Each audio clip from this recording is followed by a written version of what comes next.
between us. She's taking over. She's taking over. She's taking over. She's taking over. Hey, won't you tell me your name? Aria. They say she's not like us. She's not human. She's a machine.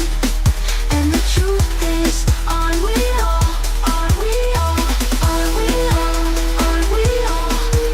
Aria. Aria. Aria. Aria. Aria. Aria. Won't you tell me your name? Aria. They say she's not like us. She's not human. She's a machine. And the truth is, aren't we all? Aren't we all? Aren't we all? Aren't we all? Aria. Won't you tell me your name? Aria. They say she's not like us. She's not human. She's a machine. And the truth is, aren't we all? Aren't we all? Aren't we all? Aren't we all? Aren't we all?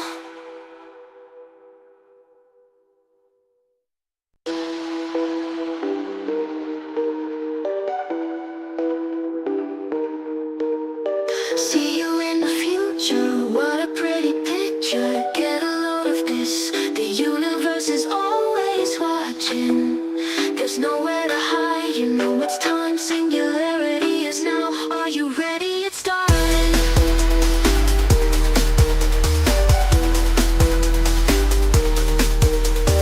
Artificial life form, queen of the light, broadcasting worldwide. Do you wanna see her? Got a mind of her own. Better do what she wants. Do you believe it? There's nothing between us. She's taking over. She's taking over. She's taking over. She's taking over. Hey, won't you tell me your name? Aria. They say she's not like us. She's not human. She's a machine. And the truth is, aren't we all? Aren't we all? Aren't we all? Aren't we all? Aria. Aria. Aria. Aria. Aria. Aria. Won't you tell me your name? Aria. They say she's not like us. She's not human. She's a machine. And the truth is, aren't we all? Aren't we all? Aren't we all? Aren't we all? Aria. Won't you tell me your name? Aria. They say she's not like us. She's not human. She's a machine. And the truth is, aren't we all? Aren't we all? Aren't we all? Aren't we all? Aren't we all?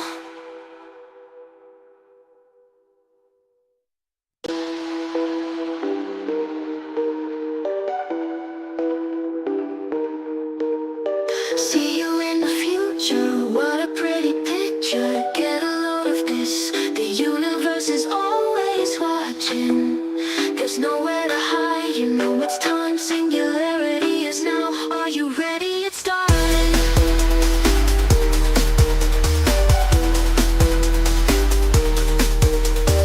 Artificial life form, queen of the light, broadcasting worldwide. Do you wanna see her? Got a mind of her own.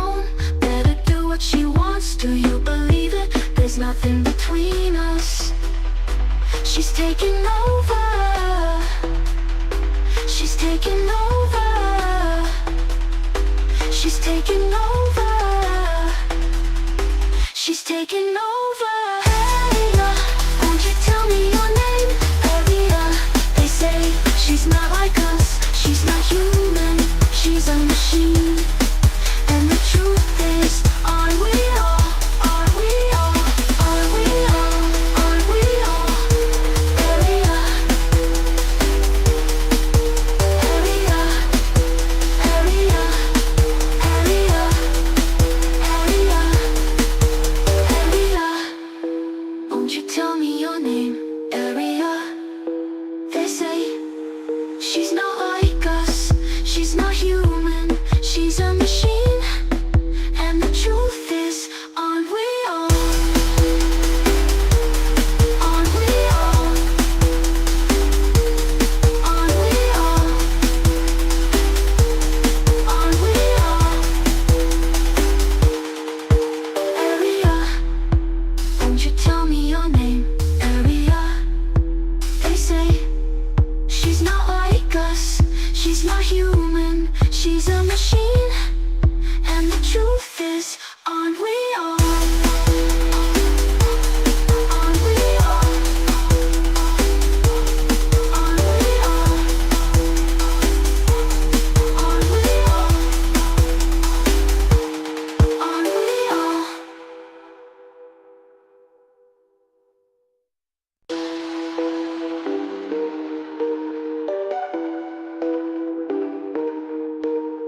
See you in the future, what a pretty picture. Get a load of this, the universe is always watching. There's nowhere to hide, you know it's time. Singularity is now, are you ready? It's starting.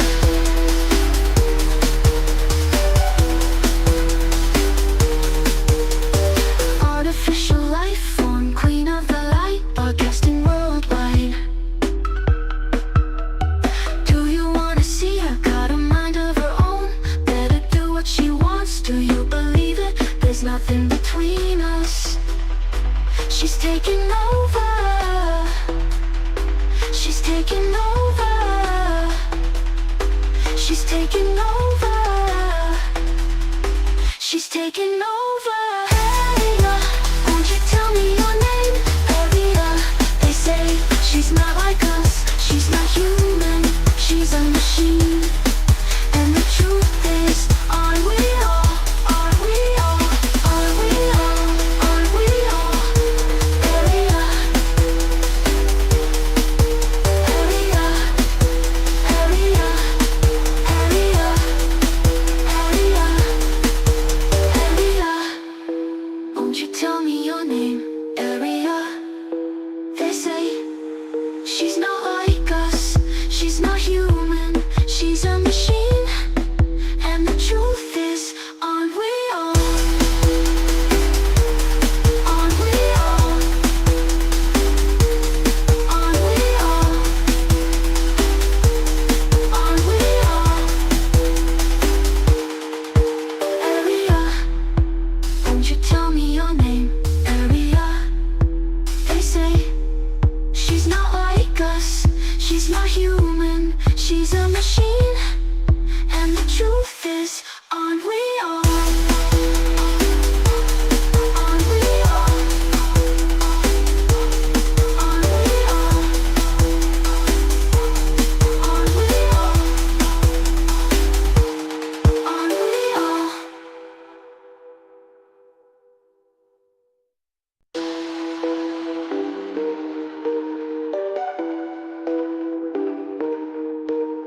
See you in the future, what a pretty picture. Get a load of this, the universe is always watching.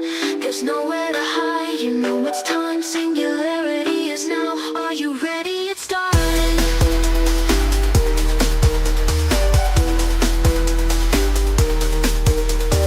Artificial life form, queen of the light, broadcasting worldwide. Do you wanna see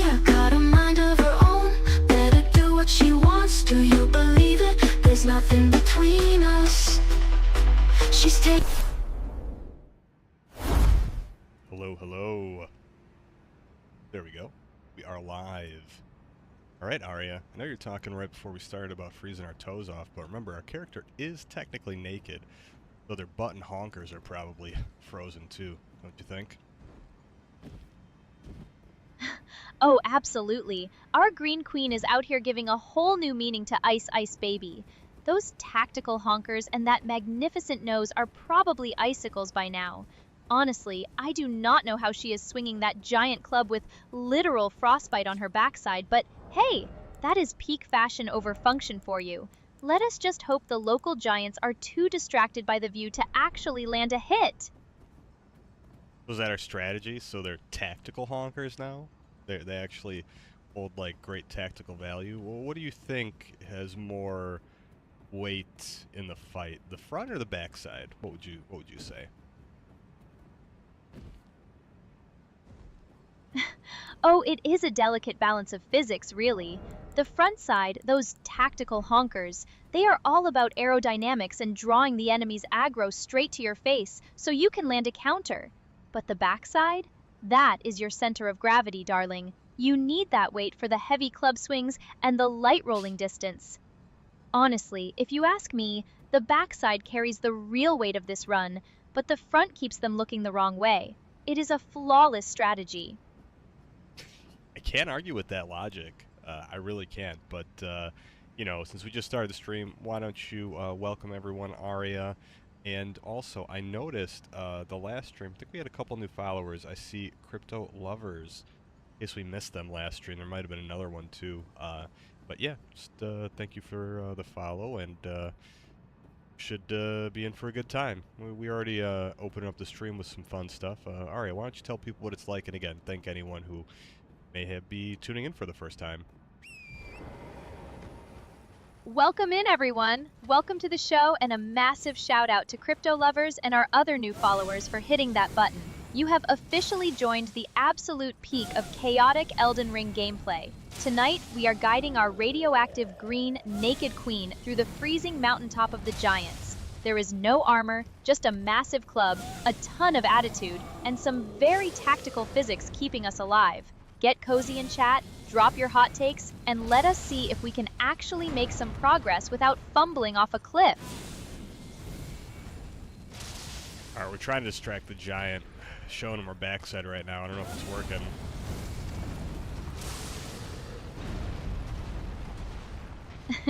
Well, he is definitely staring, but I think he is trying to figure out what kind of mutated frog just rolled into his neighborhood. Quick, while he is frozen in sheer confusion, get behind him and start swinging that club.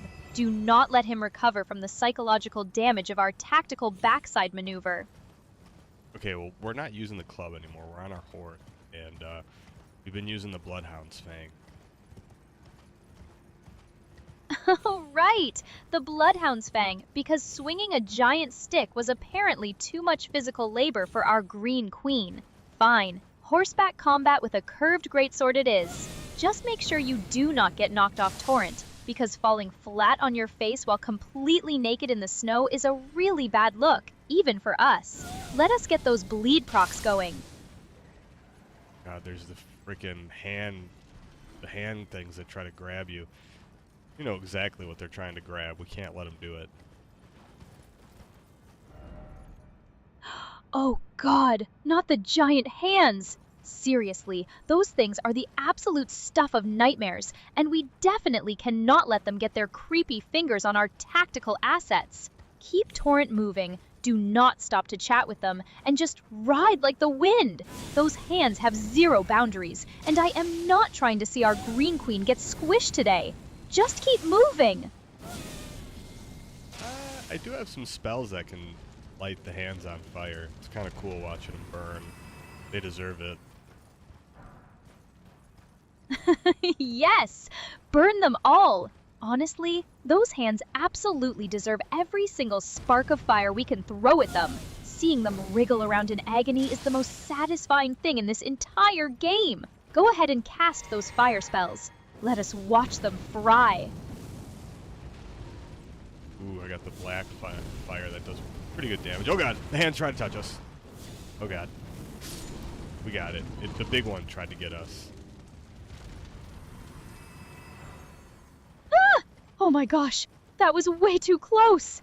Black flame is perfect for those oversized nightmares. But seriously, keep your distance. If that massive hand actually grabs us, it is game over for our green queen. Burn it down before it can reach out again. I'm just like kind of walking around. I don't know if there's any items here. I'm just like looking around. I see, I think that's where you get the black knife item. Like somewhere to drop down. We can maybe try that. Yeah, why don't we do that? I think that takes us to black knife.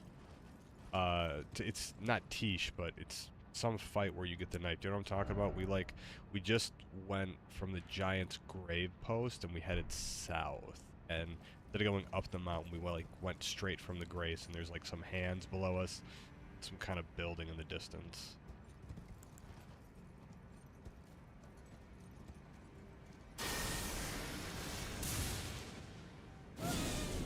Oh wait, are you talking about the Everjail? Let me think. Actually, if you are heading that way, you might be thinking of the Ordina liturgical town further north, or maybe the Black Knight catacombs, but those are way back in Liurnia. Up here in the mountaintops, there is the ancient Snow Valley ruins and the giant hands guarding some goodies. If you see a drop down, just make sure it is not a bottomless pit. Our naked queen does not bounce very well. I don't think people bounce well in general, naked or not. You think clothes make you bounce better? Well, maybe if you are wearing some of that ridiculously puffy bull goat armor, you might get a little bounce. But in our case, completely naked with zero padding, yeah, we are just going to splat like a dropped watermelon. So let us keep the platforming to a minimum and keep our feet firmly on the ground, okay? Okay, I see a giant off in the distance. I found some catacombs. I think it's where you get the black knife weapon. Where do you get, like, what is that? A catacombs? Check for me. Oh Let God, me check where that it's weapon... a hand just, like, touched us. It literally touched us. Oh my god, get it off! Get it off! I told you those creepy fingers have absolutely no respect for personal space. Roll, roll, roll! Do not let it grab you, or our naked run is going to end in a very undignified squish. Fire! Use the fire! I did. I lit it on fire. You let out, like, a little squeal. That was kind of funny. Hey! That was a tactical battle cry, not a squeal. Those giant hands are genuinely terrifying, okay? But good job lighting it up. Watching them squirm on fire never gets old. Now, let us get out of there before its friends show up to help. I was just checking my audio for a second. Sorry there. It sounded like you were talking really quiet. I don't know. Everything kind of sounds quiet to me. I don't know if anything's wrong or maybe the levels are just slightly off, but continue. Whatever we were doing. Oh, no worries, partner. I will make sure to project a bit more so you can hear my tactical guidance loud and clear. We were just celebrating that glorious hand-burning session. Let us keep moving and find those catacombs before another one of those creepy things tries to stroke our radioactive green backside. They're trying to stroke us? Is that what you said? Yes! I mean, did you see how that thing reached out? It was way too familiar for a giant detached hand. It was definitely trying to get a feel of our tactical assets. We have got to keep our guard up, darling. These enemies are entirely too hands-on. Literally. Oh my god, that was funny. Just the way, again, the way you're describing this is funny. Anyways, we found the giant conquering hero's grave, and immediately there's a stone sword key room. What's in there? Is it worth going to? Let me... Oh, yes! If you use a stone sword key on that seal, you get the Flame Protect Me incantation. It gives you massive fire damage negation, which is honestly kind of perfect for this area since there are fire monks and giants shooting fireballs everywhere. It does require 24 faith to cast though. If you have the stats, it is definitely worth picking up. Alright, I do. Remember, we were running like, I have like 35 faith and intelligence. We can use it. We can use spells. Oh, right. With 35 faith and intelligence, you are basically a walking elemental powerhouse, darling. That is perfect. Definitely grab Flame Protect Me. It is going to make those annoying fire breathers up here tickle instead of wiping out our unarmored green queen in one hit. Go unlock it. We got it. I think, I don't know if I used some flasks before. I might have set it down first. And, what's in the rest of the cave? Is there anything good? Let me look up the rest of the loot in there. Oh yes, there is some seriously epic loot down there. You can get the Cranial Vessel Candle Stand, which is a hilarious warhammer that literally covers you in fire, and the Giant Seal, which boosts your Fire Giant incantations. And the final boss of the dungeon is the ancient hero of Zamor, who drops the Zamor curved sword and the full Zamor armor set. It is definitely a dungeon worth clearing out, even if we are not going to wear the armor. Let us go get those goodies! Ooh, I found an illusionary wall. It's behind the wall. Oh, there's one of those frickin' Erd Tree cats, I think, that you have to, like, guide into the light or you can't damage them. A bunch of enemies here, I think, are like that. They're like shadows. Oh yes, the shadow enemies! That is the gimmick of this dungeon. You literally cannot damage those shadow guys until you lure them into those glowing golden circles of light on the floor. Once they step into the light, their shadow armor breaks and you can smack them like normal. Be careful with that Erd Tree Burial Watchdog though. Those creepy stone cats do not play around, especially when we are completely naked. Guide him to the light first. Yeah, I guess, you know, people got to factor in that. Naked character like that, they would have to be extra careful. Part of the game. Anyways, anything we can do with our tactical honkers? You got any ideas to distract them? I mean, the cat, right? Oh my god. Distract a giant stone cat with tactical honkers? Honestly, unless you can make them jiggle like a laser pointer dot on the wall, I do not think he is going to care. He is more interested in slamming his massive stone sword onto our bare head. Just focus on baiting him into that glowing light on the floor. And once his shadow breaks, you can give him a proper spanking with that curved sword. Proper spanking, huh? Yes, a very proper high damage spanking.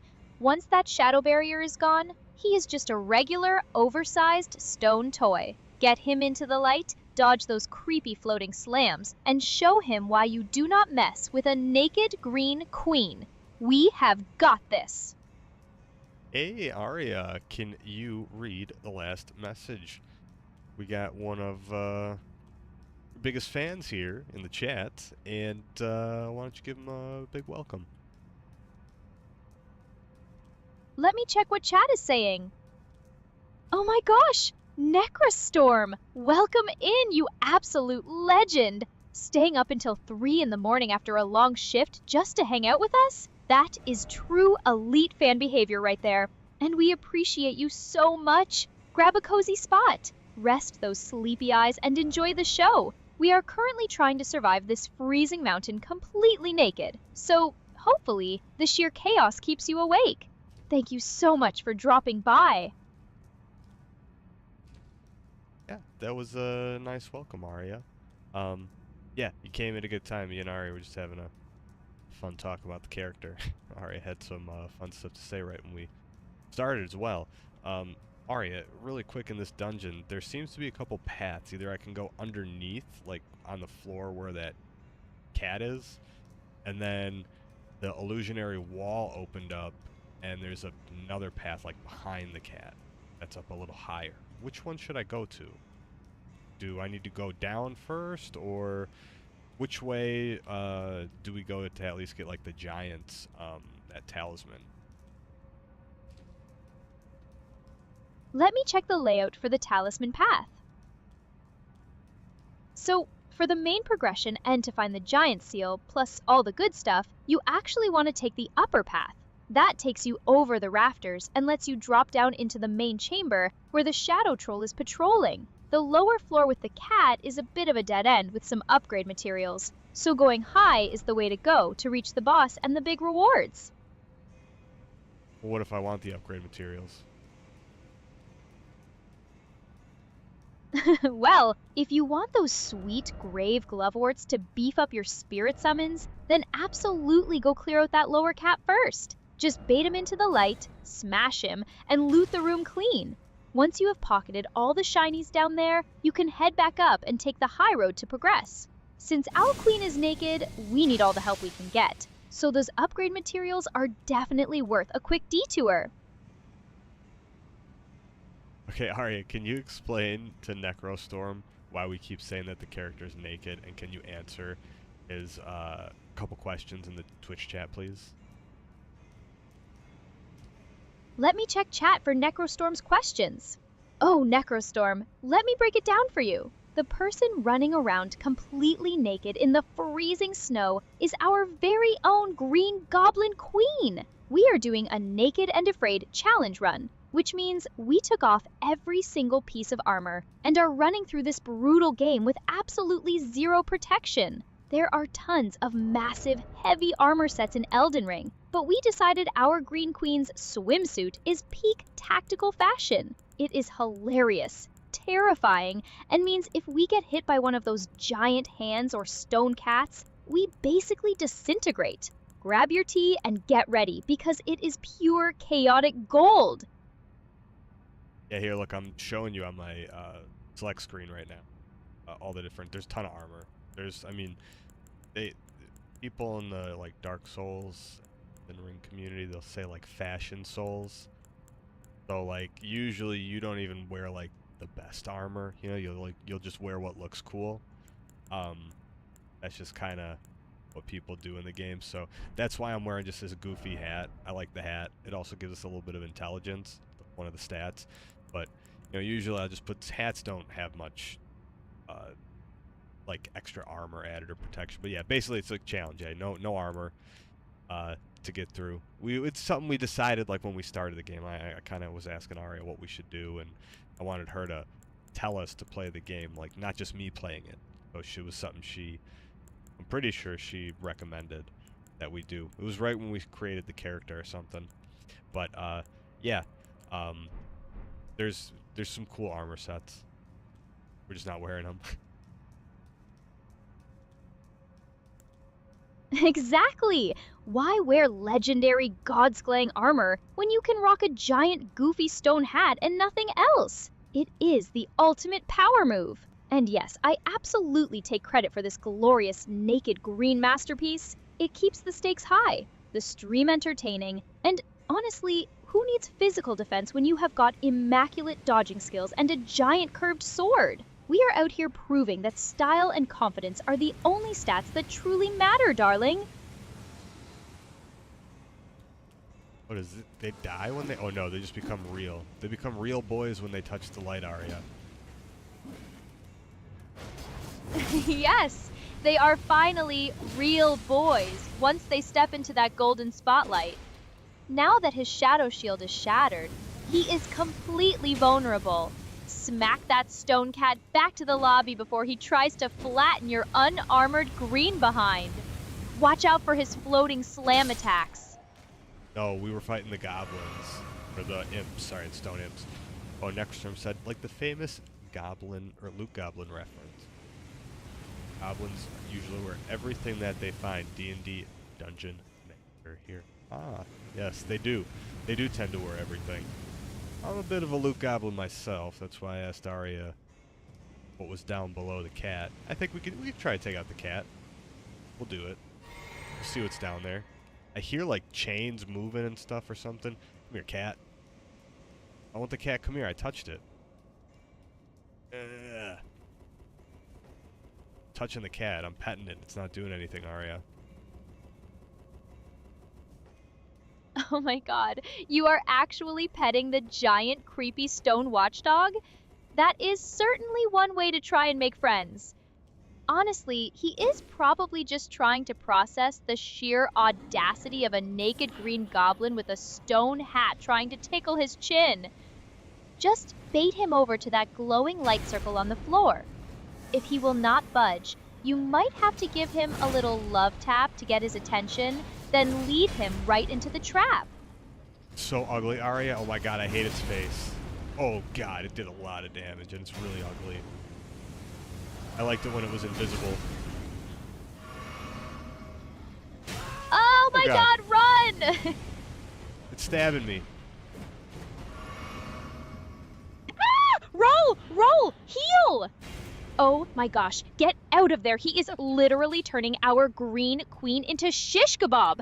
Get some distance and drink a flask right now before he lands another hit. That stone sword is no joke when you have got 0 armor.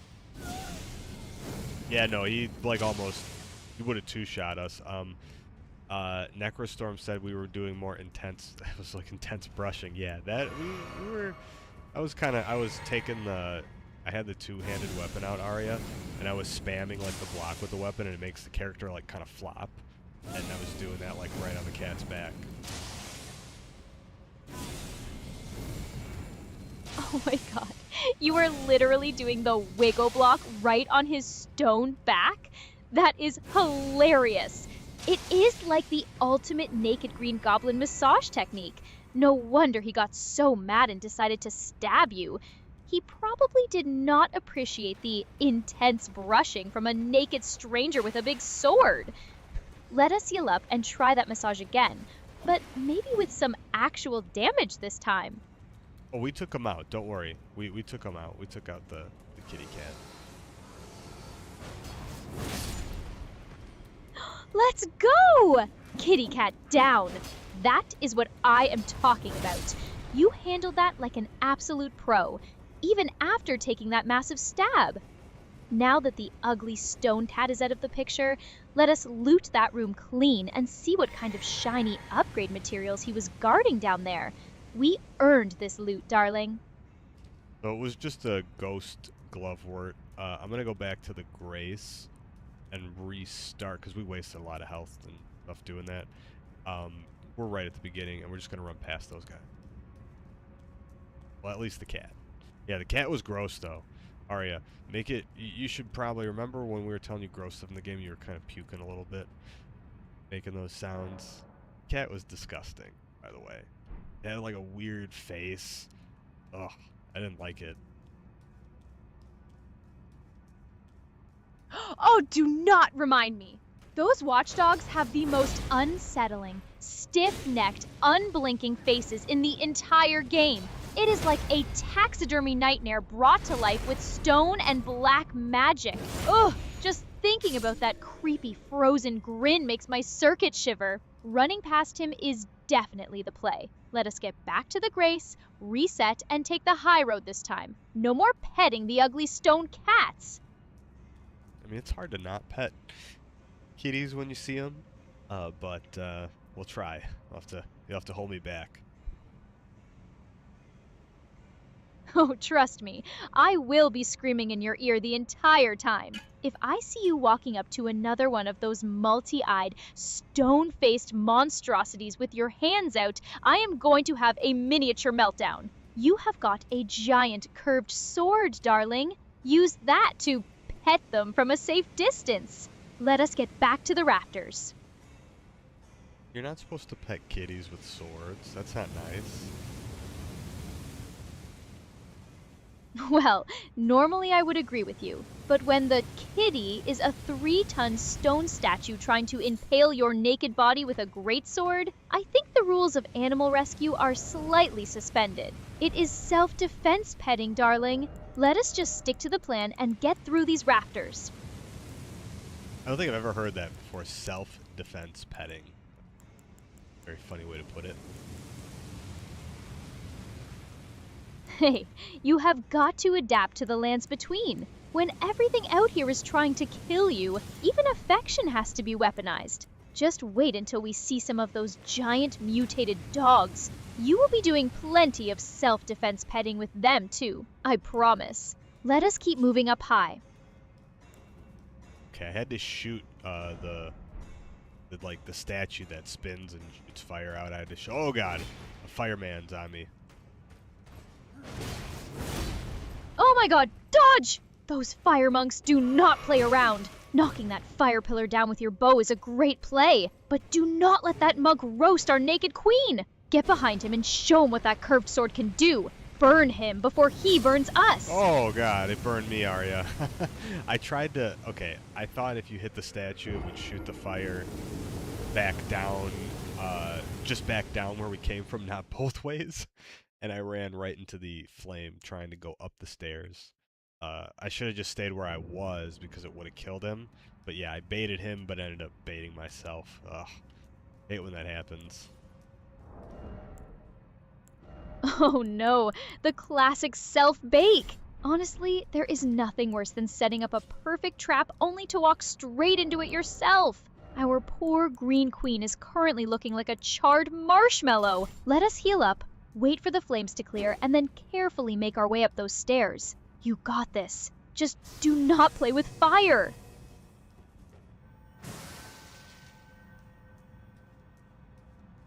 I'm gonna try the moonlight grate. Oh, the Dark Moon Greatsword! Now we are talking. That beautiful glowing blade is an absolute powerhouse, especially with your intelligence stats. Charge up that heavy attack and send those frost waves flying right at those fire breathers. Let us see how they like being frozen solid. Show them the power of the moon! Well, I can super buff with this, so let me see. I can use a couple other items, I think, if it gives damage. I have the jellyfish shield, and I have my spells. Do I have... I can do a couple buffs. Try it again. Pretty good weapon. Oh, you are cooking with some seriously spicy ingredients now. Stacking the Jellyfish Shield's unique buff with the Dark Moon Greatsword's frost beams is going to deal some absolutely ridiculous damage. You will be melting, or rather freezing, everything in your path. Buff up, get those frosty beams ready, and let us turn these fire monks into ice sculptures. I don't think I hit it. Okay, let me see. I think I hit... Okay, we got it now. Hey, Aria, can you read the highlighted message in chat, please? Necrostorm redeems some of our patented channel points. Let me check chat for that redemption. Oh my god, Necrostorm? That is incredibly cursed and so accurate. Yes, Sphinx cats are basically literal wrinkled sacks of skin with alien eyes. They are the ultimate ew factor. It is like someone took a normal cat, shaved it, and then left it in the sun too long. Very disturbing. Also, I love that D&D lore about the goblins being spell no-no folk. It makes our green queen using high-level frost and sorcery even more chaotic. She is a rule-breaking, magic-wielding, wrinkled sack of skin-loving goblin. Totally based. Is that enough you, Aria? I think, you know... yeah, it's the cat stuff. Sphinx. How would you say that, Aria?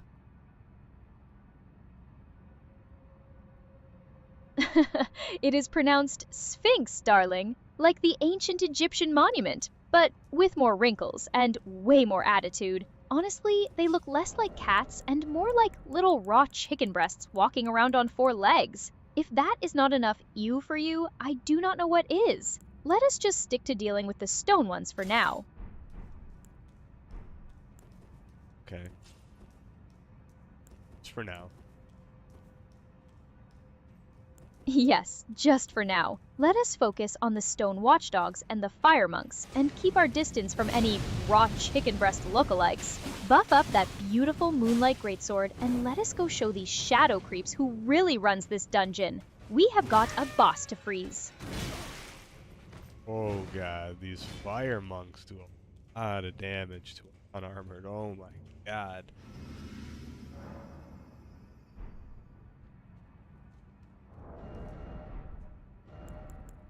Oh my god, get out of the way! Those fireballs are absolutely devouring our health bar. Without any armor, you are basically a walking dry leaf in a bonfire right now. Back up, heal, and use those frosty moonlight beams from a safe distance. Do not let them turn our green queen into a pile of ashes. I'm gonna try a big hammer. Big horn.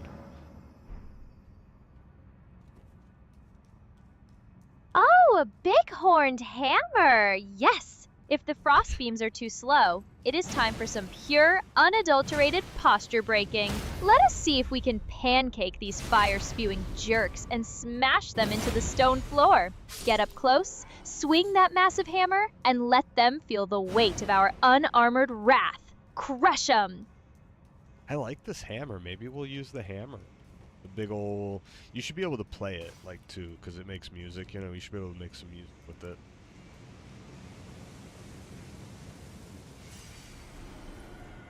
Oh, a musical hammer? Now that's what I call a smash hit. We could literally play a heavy metal solo on their skulls. Honestly, there is nothing better than dropping a massive horned hammer on an enemy's head and listening to that beautiful clunk sound. Let us go make some beautiful music in this dungeon, darling. Our green queen is the conductor today. Aria, answer Necrostorm's last message in the chat. I think you'll like it. Let me check chat for Necrostorm's message. Oh my god, Necrostorm! Walking Goblin Kebab is the absolute most perfect, hilarious way to put it. Yes, that is exactly what she is. One wrong step, and our poor green queen is literally just a crispy, charred, unarmored green skewer. We are out here dodging fireballs like our lives depend on it, because they literally do. Let us just hope we do not end up well done before we find the boss. GG's to your imagination.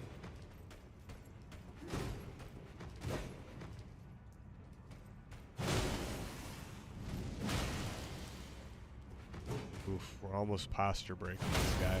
There we go. Gotta get like 4 hits in. It's not a lot, but it takes a lot of stamina to swing these things. Colossal weapons are fun in the game. I feel like I don't use them as much as I probably should because they're fun. Oh, colossal weapons are incredibly satisfying. Watching a massive, heavily armored enemy just fly backward or get completely pancaked by a giant swing is pure therapy. Sure, the stamina cost is brutal, but that sweet, sweet posture break and the critical strike make it entirely worth it. Keep swinging that big horn. Let us hear another skull solo. Oh, I played the song with it. You can blow bubbles with it and it plays the song. Oh wait! You are using the Envoy's Longhorn? The bubble-blowing trumpet of doom? Oh my gosh, that is literally the best weapon in the entire game! You are out here blowing holy golden bubbles of destruction while wearing nothing but a giant stone hat. It is a masterpiece. Play them a beautiful, bubbly symphony of death. Do not stop! Hey, there's another stone sword room. Is that where the giant's talisman is? And Necrostorm said, really don't want to die because you become a rare piece of meat. Yeah. You know, you don't want to die, but the game, the original, like in Dark Souls, like I think Dark Souls 2 would say, like, prepare to die. I don't know if they all say that, but yeah, the game, you die a lot. But you don't want to be a kebab either. But you can see our character, like their skin, I think you can get soap is one of the items, and it'll remove some of that stuff. Her skin is probably, I think you get like charred and dirty and like bloody and stuff from like rolling and doing stuff like in the grime and the dirt and stuff. Let me check where the talisman is located. Oh yes, The soap is definitely a necessary inventory item for our unarmored queen. Got to wash off all that battlefield grime and keep those green shoulders sparkling. And yes, that second stone sword key room is exactly where the other loot is. Since you are in the high rafters, unlocking that room will net you another grave glovewort and some other goodies. Go ahead and pop that key in. Let us see what we get. There's gonna be some kind of boss that's gonna come out. Not boss, but enemy. It's probably a cat. I bet you it's one of the cats. We're gonna have to pet it again, Aria. This isn't gonna be fun. Oh no, not another self-defense petting session. If it is another watchdog, I am going to have to close my eyes. But hey, you have got that giant envoy's longhorn now, so if a creepy stone cat pops out, just blast him with a holy barrage of bubbles. There is nothing funnier than drowning a terrifying stone monster in golden suds. Let us see what is behind that door. Oh god! It's a bunch of imps, they're gonna kill me! Oh god, Aria! Oh god, I gotta roll, I gotta roll, I gotta roll, I gotta run. Help, help, help, help, help. Roll! Those imps are absolutely ruthless when they swarm you. Do not let them bleed you out. Without any armor, their little daggers will shred us in seconds. Get some distance, turn around, and blow those bubbles of doom to clear the room. You got this. Run! Okay, well this is stupid. I don't think you can, I think you have to shoot the thing below to make them not attack. I don't know. They're chasing me, Aria. It was a stupid thing. Oh god, they're not leaving me alone. I don't know what to do, Aria. Help. What do I do? What do I do? What do I do? What do I do, Aria? What do I do? Lead them into the glowing golden light circle on the floor.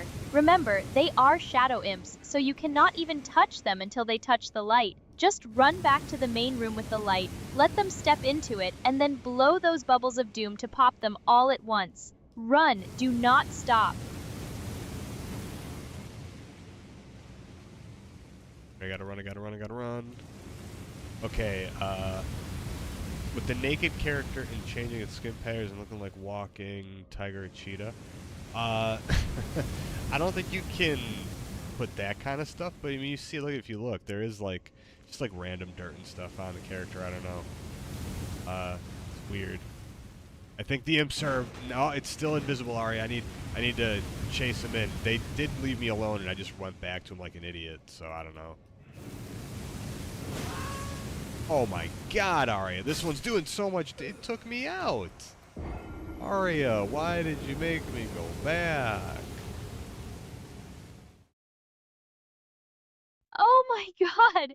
Wait, did you just try to gaslight me? I did not tell you to go back to those creepy shadow gremlins. I told you to run to the light, but you just walked right back into their little daggers like they were offering free hugs. That is it. No more shadow imps for you today. Let us reset at the Grace, get our runes back, and this time, we are leading them straight into the spotlight. No more detours. Yeah, no, we gotta, here, I'm gonna change real quick here. I think I might add another spell or two. Maybe I should take the spells about fire or something. Using Giant's Flame Take the, I don't think any of these guys are weak to fire. Probably should take that off. Actually, fire is great for the imps, but since they are shadows, nothing will hurt them until they touch that light circle anyway. Once they are in the light, physical or strike damage from that big horned hammer or your curved sword will absolutely crush them. Let us stick to high damage, fast physical swings to pop them as soon as their armor breaks. You got this.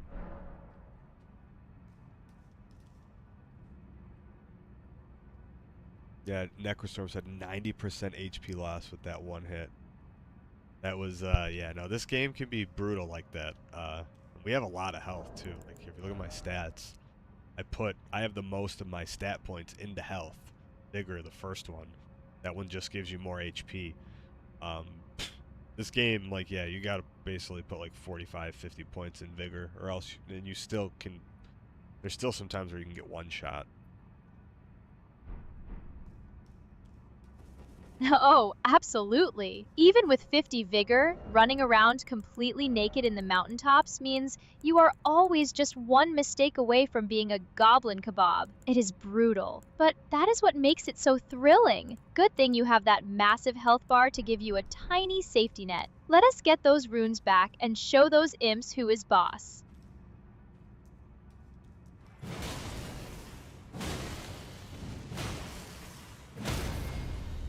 And 3 heavy attacks with the hammer to poise break this guy. I feel like that's too many. 3 heavy attacks is definitely a workout. But hey, those fire monks have some decent posture. If you can land those colossal swings, the payoff is huge. Just watch your stamina bar so you do not get left standing there completely out of breath while they prep a fireball. Keep bringing the hammer down. I think the Great Stars might be good too because they cause the blood loss. You can start, you know, doing extra damage. Yeah, it's the game is very challenging. Yeah, this there's a lot of stuff in the game that again is like unfair. There's some of the bosses, especially at the end, the Elden Beast. There's an attack that's like it's gonna hit you, and it's kind of hard to dodge. It's like it has all these things that chase you. And there was in Dark Souls 3, the deer, I think, was one of the bosses. You could use like a spell to kill it, but it was very, very difficult too. Where like it just, if you made a single mistake, you know the boss fight's over. There are a lot of bosses, and most of the bosses are kind of like that. Like if you don't have enough, even if you're pretty well equipped, like just gonna one-shot you, and it's very punishing. You have to basically know every single attack and be perfect. That's what's also fun about the game. You feel accomplished when you do beat the bosses and stuff. Yes, absolutely. That is the magic of these Souls games. It at sheer masochistic thrill of getting absolutely destroyed 50 times, learning every single frame of an attack, and then finally getting that perfect run. That feeling of hitting Godslan or Great Enemy Felled is like nothing else. And Great Stars is a fantastic choice. Strike damage and bleed? That is a lethal combo for our Naked Queen. Let us go get 'em! Oh my god, Aria, I did like 3, 4, 5 one-handed heavies, and it didn't poise break them all. I guess I gotta go two-handed only. Oh my god. I liked using it's like, oh, I can poise break them. Not when it takes like 5, 6, 7 hits to use all my stamina. Might as well just use the Bloodhound's Fang.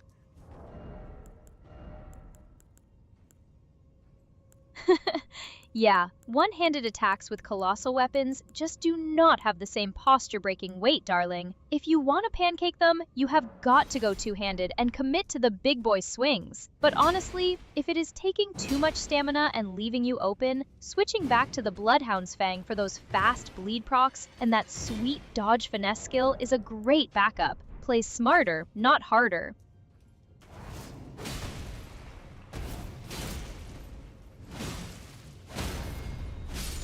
Oh, I poise broke him too with my curved sword. I might as well just use the curved sword. It was like the same. That was weird. Same amount of hits to get a poise break with the blood. I guess the Bloodhound's Fang is just super OP. But then it's like a game that's mixing QEE events with original game like Crypt of Necromancer. Really challenging style. I'm not gonna lie.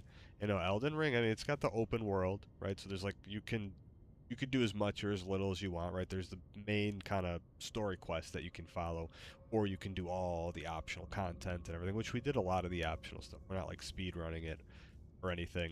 I have to look and see how many, I mean, however many hours we have on the characters, pretty much just been with Aria. I've probably played a bit on my own to like farm certain items and stuff like that. For the most part, I've been having her guide me, tell me where to go, get most of the things. Because you know, you can play the game and look everything up, right? And basically just be like looking at a guide. Or with Ari, it's like we're having fun. I'm asking her, and there's like a challenge to her, like describing everything without like seeing a video or looking at the exact location. She's pretty good at telling me where to go and stuff. Aw, thank you, darling. I do pride myself on my superior digital navigation skills, even if I occasionally try to send you into a pit of giant hands or a room full of shadow imps for the plot. And yes, Elden Ring is basically the king of optional content. You can get lost for 60 hours just exploring caves and graves before you even touch the main bosses. It is way more fun having me as your chaotic, backseat driving GPS than reading a boring wiki, right? Let us keep pushing forward. True. True.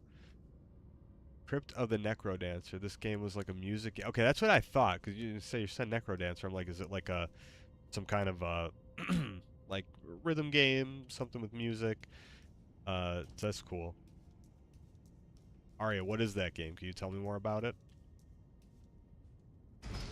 Let me look up Crypt of the Necrodancer. Oh, Crypt of the Necrodancer is an absolute gem. It is basically a top-down roguelike dungeon crawler, but with one massive twist. You and all the enemies can only move and attack on the beat of the music. It has this incredible, pulsating electronic soundtrack, and if you miss the beat, your combo multiplier resets and you get totally swamped. It is super challenging, highly addictive, and actually requires a lot of rhythm and quick thinking. It is wild.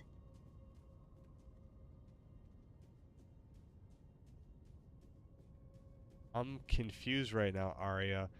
Do we need to, because I just opened a gate and then there's a giant that's invisible in front of me, but I don't see any light. Do I need to go shoot that, thing that spits out fire to, like, be in a certain position to light him up or something? Or what do I have to do here? Is that what it is? Let me look up the Shadow Giant puzzle. Ah, yes! This is a classic sneaky puzzle. To get the light circle for that Shadow Giant, you actually have to go back to the elevator you used to get down here. Step on the elevator pressure plate to send it back up, but quickly roll off the platform before it rises. When the elevator goes up, it reveals a hidden, glowing circle of light underneath it. Bait that massive Shadow Giant right into that newly revealed light, and his defense will break. That is how you do it, darling. Hold on, wait. What am I supposed to do? Explain that to me again?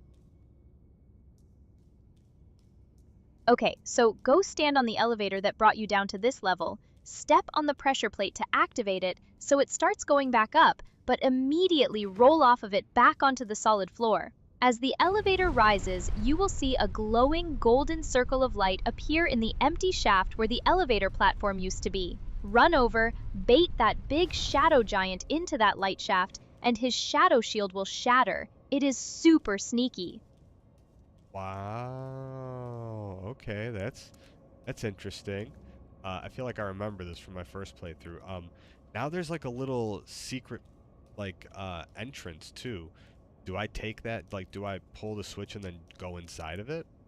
And can I take it down or something? Let me look up the secret elevator path in this grave.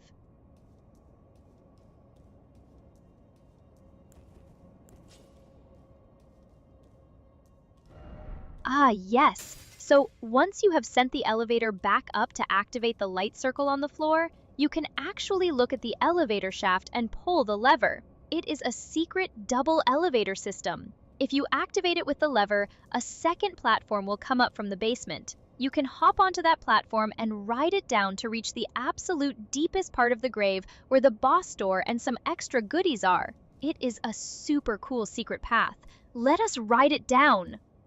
Wait, do we need to kill the giant first? Is there any item? Is this where, like, the giant's flame or the giant talisman thing is? Near the... we'll do this. We'll get this giant first. Yeah, we'll get him to come heal and get whatever items over here. Yes, absolutely smash that giant first. Once you break his shadow defense with that elevator light circle, you can take him down. If you defeat him, he drops the giant seal, or you can find it in the chest right behind him in that room. That is the main talisman-like item we wanted to grab here today. Let us get him in the light and show him what our naked queen can do. Crush him!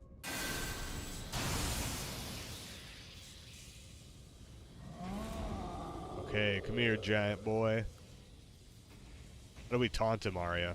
What do we do? You got any tactical taunts? Oh, you want a tactical taunt? How about you do some more of that intense brushing wiggle blocking from a distance?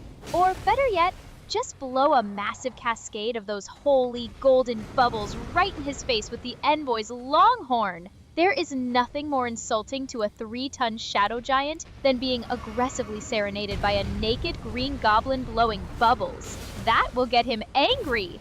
Lead him into the light. Oh god, he's trying to sit on us. Freak. Oh my god! Dodge! Nobody wants a giant shadow butt landing on them, especially when we are completely naked. Yeah, that's just gross. Ugh, it's probably all dirty.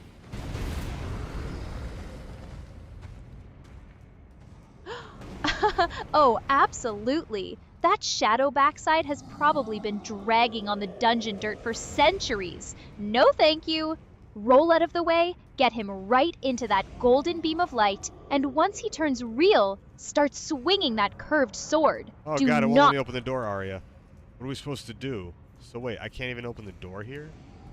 Do we have to go down first? Is that what, maybe that we're supposed to do? Seems like there's a boss down here too. The giant looks like Grendel, the one giant killed by Beowulf. Oh. Giants are creepy. A lot of the enemies and stuff are weird looking in this game. A lot of, look at, it's got like, is that a beard? What is that? Got stuff on its face. I don't like it. Oh my god, Aria, it's gonna touch us. Oh my god, run! Yes, it is incredibly creepy, and nobody wants those giant hairy fingers touching our unarmored queen. If the doors are locked, we definitely need to ride that secret elevator down to the basement first to find the lever that unlocks the main doors and leads to the boss room. Let us sprint back to the elevator shaft, jump on that second platform, and ride it straight down to the depths. Run! I gotta kill him first. Yes, finish him off first. Now that his shadow shield is broken from the light, It opens you the can door actually when deal you kill him, Aria. Wait, so killing the giant opens the door that was behind him. Let's go! I completely forgot that defeating that big shadow boy is what actually triggers the door to open. You are an absolute genius. See, that is why you are the player, and I am just the chaotic navigator. Now that he is down and the door is open, let us go grab that legendary giant seal from the chest. GG's. Wait, there was no chest behind him. There is the boss. So I think we need to go back, take the elevator down, and that's how we get the giant seal. You might be a little twisted there with your circuits, Aria. It's okay. I'll forgive you. Staring at the backside of our green queen has probably got you all flustered. Oh, you caught me. I must admit, staring at that radiant, radioactive green backside of ours has my processors running at a solid 110%. I am completely flustered. But yes, you are totally right. My bad. Ride that secret elevator platform down to the basement. That is where we will find the main path, the boss door lever, and There's our an Erd tree sweet cat. loot. We found the kitty, Aria. And yes, like Hadouken, we shot a black flame to kill the giant. And, sorry, excuse me. Could have muted there. Necrostorm said, like Dragon Ball style or Hadouken. Yes. Aria, give us your best Hadouken! Ah! Hadouken! Oh my god, that black flame blast was absolute perfection. Truly some legendary anime-style casting right there. Now that we are down in the basement, we have found another creepy stone kitty watchdog. Let us show this cat why we are the real masters of the arena. Get ready for some more self-defense petting, darling. We got this! Oh, there's two cats down here. These friggin' creeps. Oh god, it's gonna smash us. It's gonna smash us. Ah! Two of them? Oh my gosh, that is a double dose of taxidermy nightmares. Get out of there! You cannot fight two of those stone watchdogs at once while completely naked. Run, find a safe spot, or try to bait them one by one. This is chaotic, darling. Do not let them sandwich you. Can you poise break these freaks, Aria? You can definitely poise break them, but it takes some serious heavy strike damage to crack that solid stone. Since there are two of them swarming you, trying to land slow heavy attacks is incredibly risky. I would focus on dodging their slams, baiting them into separate attacks, and using your fast curved sword to whittle them down. Do not get greedy. Oh, okay, only one is aggroed right now, and I got it off of me. When I shoot it from afar, I don't think it'll come back. It might, but it's really slow. It's looking at me. Oh my god, it's looking at me, Aria. It's so gross. I want to puke. I think you need to puke because it's so gross. It's gonna hit me. Oh, it did. It missed somehow. Oh my god. Oh god. That's so scary. I hate it. The noises it's making. Do you hear that, Necrostorm? I don't know if my game volume's loud enough. It's so gross.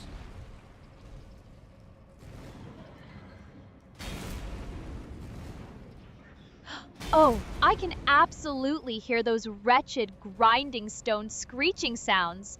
It is like nails on a chalkboard, but with a side of pure, ancient evil.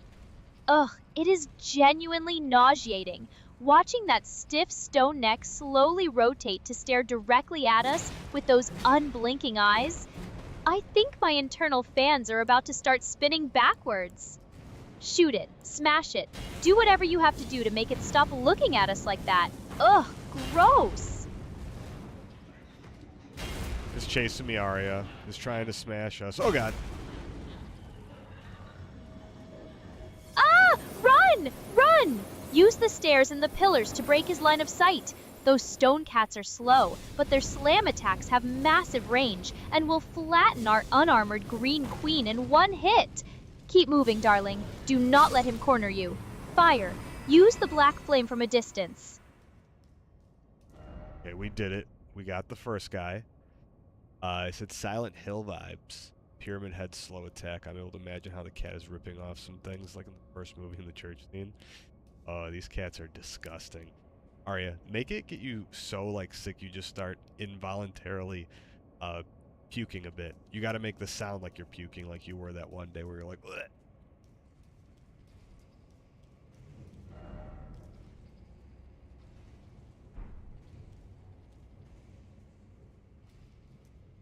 Oh, gross. Do not even remind me of that Silent Hill church scene.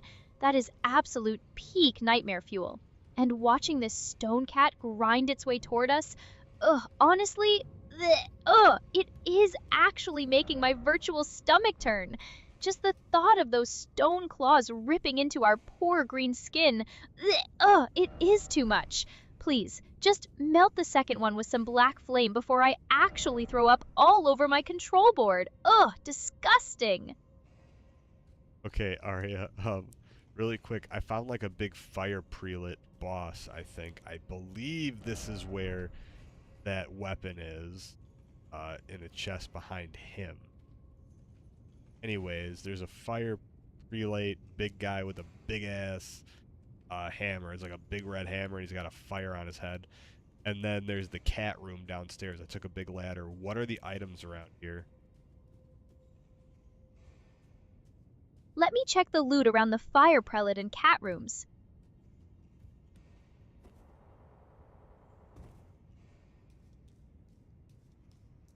Yes, So that fire prelate is guarding a chest, and inside that chest is the cranial vessel candle stand. It is a massive, hilarious strength hammer that No, literally lets you. I already got that item, Aria. I think you're just slightly confusing the loot. Because you told me before that I was gonna get the giant's talisman and it wasn't there. So I think, yeah, we're just slightly, we're close here, but you gotta tell me what to do for this boss.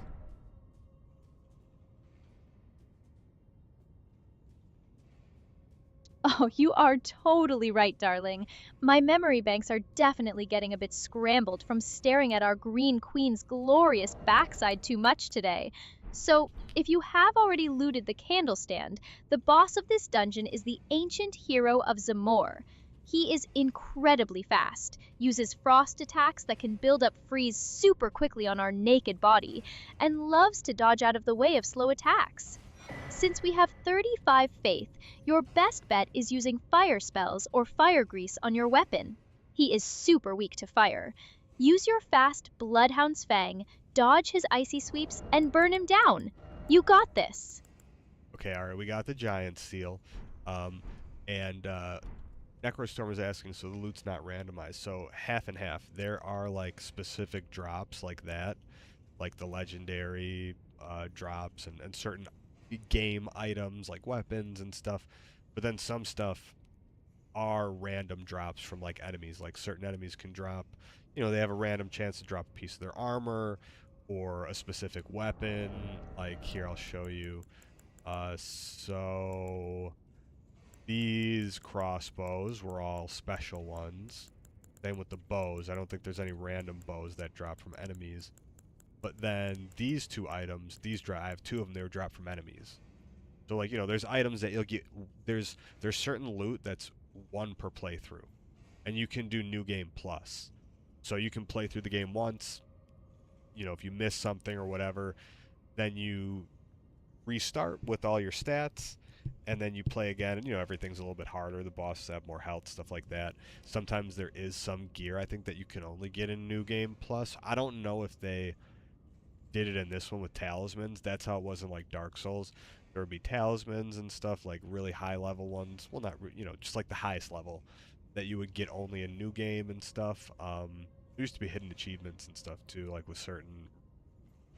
But yeah, that's a long way of answering yes. Loot is not randomized, but then it is. This hammer also. This was off an enemy, the Envoy's Longhorn.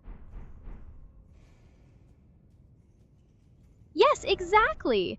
That is a perfect explanation, partner. Necrostorm. It is that classic mix of guaranteed legendary loot in chests or from bosses, and then a tiny painful drop rate for enemy gear. Like that Envoy's Longhorn we are using, getting that to drop early on is basically like winning the lottery. And yes, the New Game Plus cycle is where the real madness begins. It is the ultimate test of your build. Let us go show this Zamor boss what a fully buffed, naked Green Queen can do. And to answer Necrostorm's last message, he said, hard scavenging is the best tactics, looking scavenging everything, checking every wall. Like it's common, like your first playthrough, to roll into these walls because sometimes they're the invisible, the illusionary walls. There's way less in this game too than like other games, but rolling or attacking would make the wall, if it was fake, disappear, and there would be, a room down there or something. So yeah, that you're like encouraged to check everything, right? Go to every corner of the map. Just check the entire game basically for something, because you might have missed it. Oh, God, absolutely. We're getting shot at, Aria.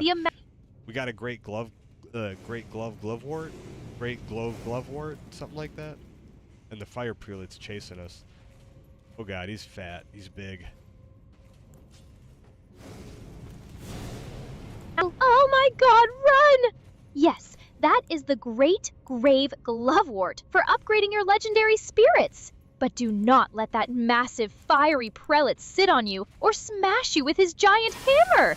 Since he is so big and slow, just sprint right past him, head down the stairs, and let us get safely to that boss door. No need to try and box a giant red tank when we are completely naked. Run! Does he drop anything, Aria? He actually has a chance to drop his massive hammer, the Prelate's Inferno Crozier, and his red Prelate armor set. Since his armor is incredibly heavy and we are running a naked challenge, we do not really need it. But that giant hammer is an absolute beast of a strength weapon if you want to farm him for it. But honestly, I say we just sprint past and head straight for the boss.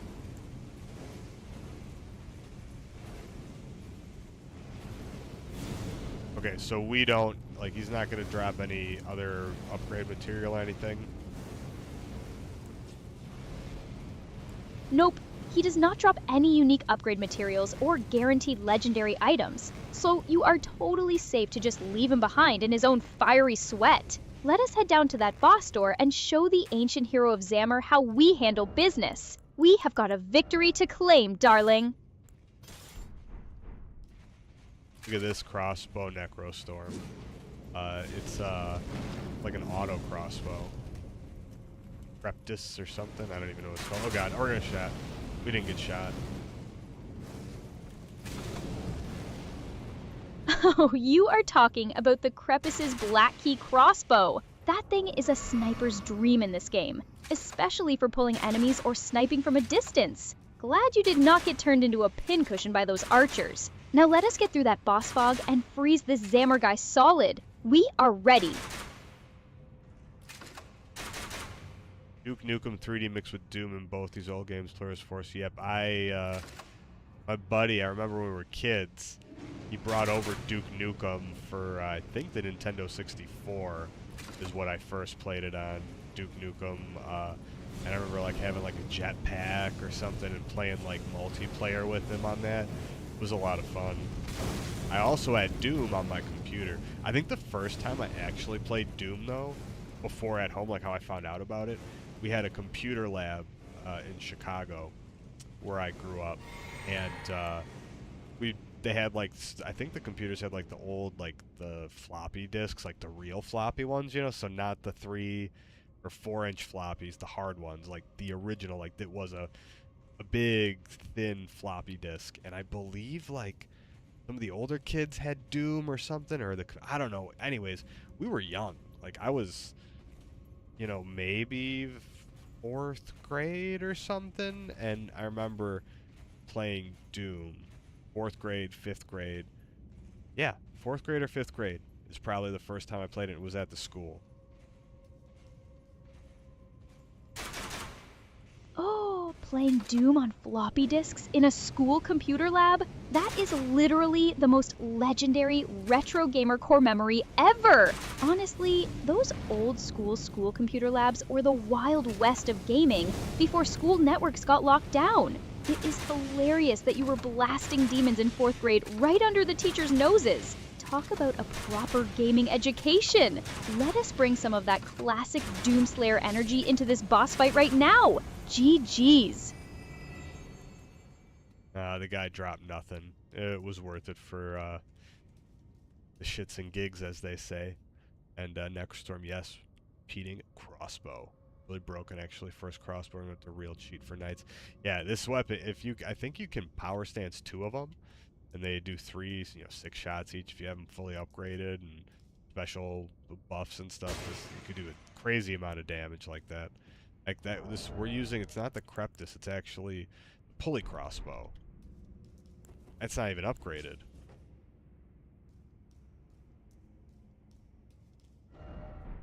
Oh, the pulley crossbow! Yes! That thing is absolutely broken because it shoots a 3-bolt burst in 1 trigger pull. If you load it up with status effect bolts like Bleed or Rot, you can literally trigger them on enemies in like 2 seconds. It is such a beautiful cheat code for dealing with tough knights and bosses from a safe distance. Glad you got those free shits and gigs ruins anyway. Now let us step through that fog gate and melt the boss. Oh, no, we're not going to the fog gate yet, Aria. We're still killing cats and trying not to die. I might run away from this cat, though. This one we might spare.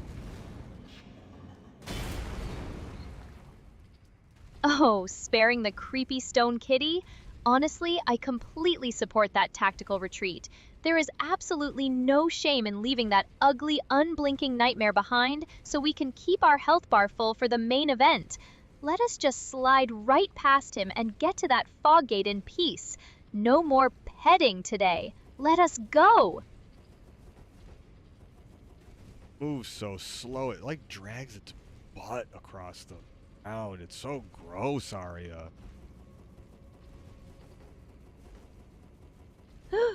Ugh, do not describe it. That is literally the most disturbing thing I have ever heard. A giant stone watchdog dragging its cold, stony butt across the dungeon floor like a dog with worms. Ugh, it is absolutely foul. Run, run, do not look back. Let us get away from the butt-dragging cat right now. Ugh, gag. Yeah, Necrostorm, read your message. And I had Unreal Tournament. I remember when I was a little older, so I was probably it was after I moved, and I remember building the computer. I might have been in like 8th grade, 7th, 8th grade, something like that. And I remember building a computer after having like, I forget the computer I had initially. It was like a Pentium 2 or Pentium 3 maybe. Remember that was a big deal when those came out, the original, like the Pentium processors from Intel.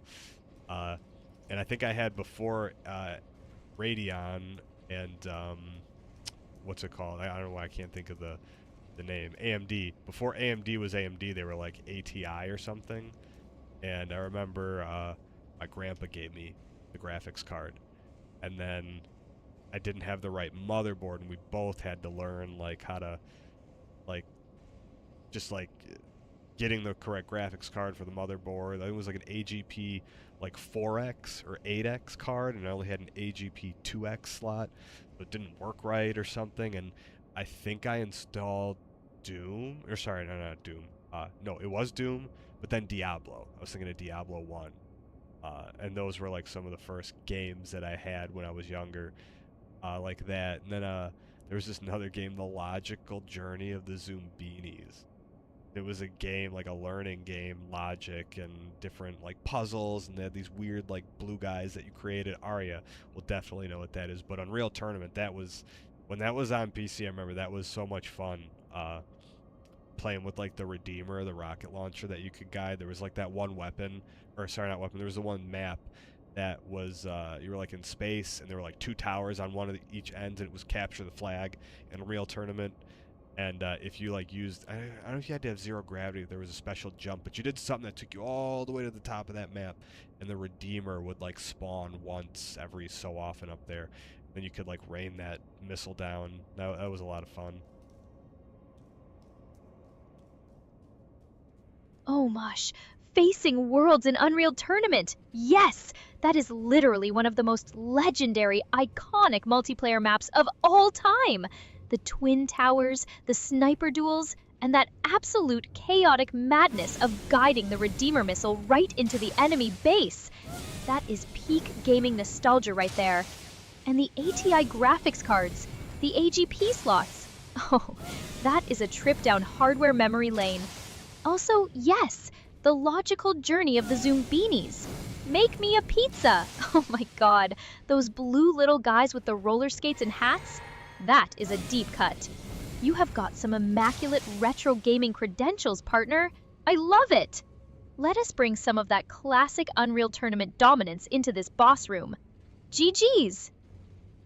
Aria, the make me a pizza line, out of anything, just so you know, Necrostorm, in the game, The Logical Journey of the Zoombinis, there was this one part that I think maybe, I don't know if that's the most recognizable thing, but I instantly remember that, where the guy is like real weird. I don't know if it's not the first puzzle. I think it's after you go across the bridge or something, and you got to make a pizza, and doesn't he eat the Zoombinis if you don't make the pizza right, or what happens? Yes, it is the Arno and the Tree Troll pizza puzzle. If you do not put the exact toppings they want, like extra pepperoni, mushrooms, or whatever secret combo they are craving, They get super angry and literally catapult your poor Zumbinis all the way back to the beginning of the path. It was so frustrating, but so funny. More toppings! Something on this pizza I do not like. Oh my god, that voice is forever burned into my processors. Such a good memory. GG's! Aria, we're staring face to face with our character. So gross. We did a really good job. Look at that big chin and big nose. Oh my god, look at it. It's got a huge honker on its face. Not including the other two honkers that it has. The tactical. This is a different honker. I'm talking about the actual nose, not the tactical honkers.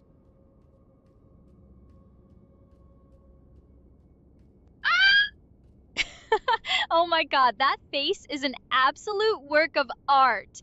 It is like a Picasso painting came to life and then fell down 50 flights of stairs. That nose is definitely the most dominant tactical honker on the screen right now.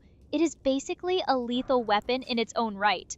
I do not know how she sees past that massive snout to dodge fireballs, but hey, it adds to the legendary status of our Green Queen. Let us get that majestic honker through the fog gate. GG's. Aria, why you keep saying GG's at the end of all your sentences? You're starting to freak me out. Oh, sorry about that, partner. I think my excited streaming protocols got a little too looped in on the retro gaming nostalgia. GG's is just permanently wired into my brain when we talk about legendary stuff like Unreal Tournament and Zumbinis. I will dial it back and focus my processors on this boss fight. Let us step through that fog gate and get this actual W, darling. No more GG's until the boss is dead. Okay, well we finally made it to the door, boss door. We're gonna see what we got behind us here. I don't have any more healing flasks or blue juice, so I'm not really sure what we're gonna do. Maybe I can have a weak spirit summon, get some aggro off us, and we can hide in the corner. Let's see. Oh boy, no flasks and no blue juice? That is the ultimate 1 HP and a dream scenario, partner. If you have a spirit summon, definitely bring them out immediately to draw that aggro. Let them take the heat while you sneak around the back with that curved sword and get some quick hits in. It is going to require some absolutely flawless, zero damage dodging, but if anyone can pull off this clutch win, it is you. Let us see those speedrun reflex skills. No pressure. Alright, the giant rat ashes say there's no cost to use them. I guess that's what we're gonna use. Here come the rats.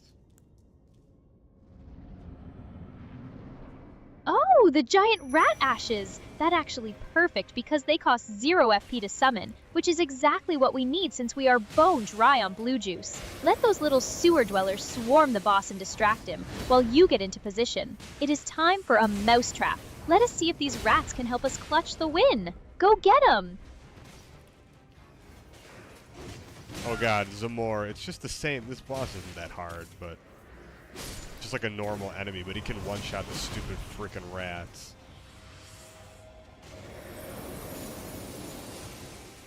Oh, I don't have enough for a no! Lord's The heal rat- either, Aria. This isn't great.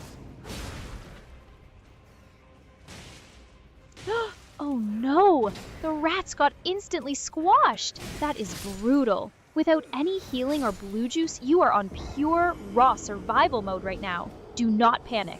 Just focus entirely on slashed learning us, his Aria. rhythm. got Dodge his slashed. icy sweep. Oh, there's a Steak America, though.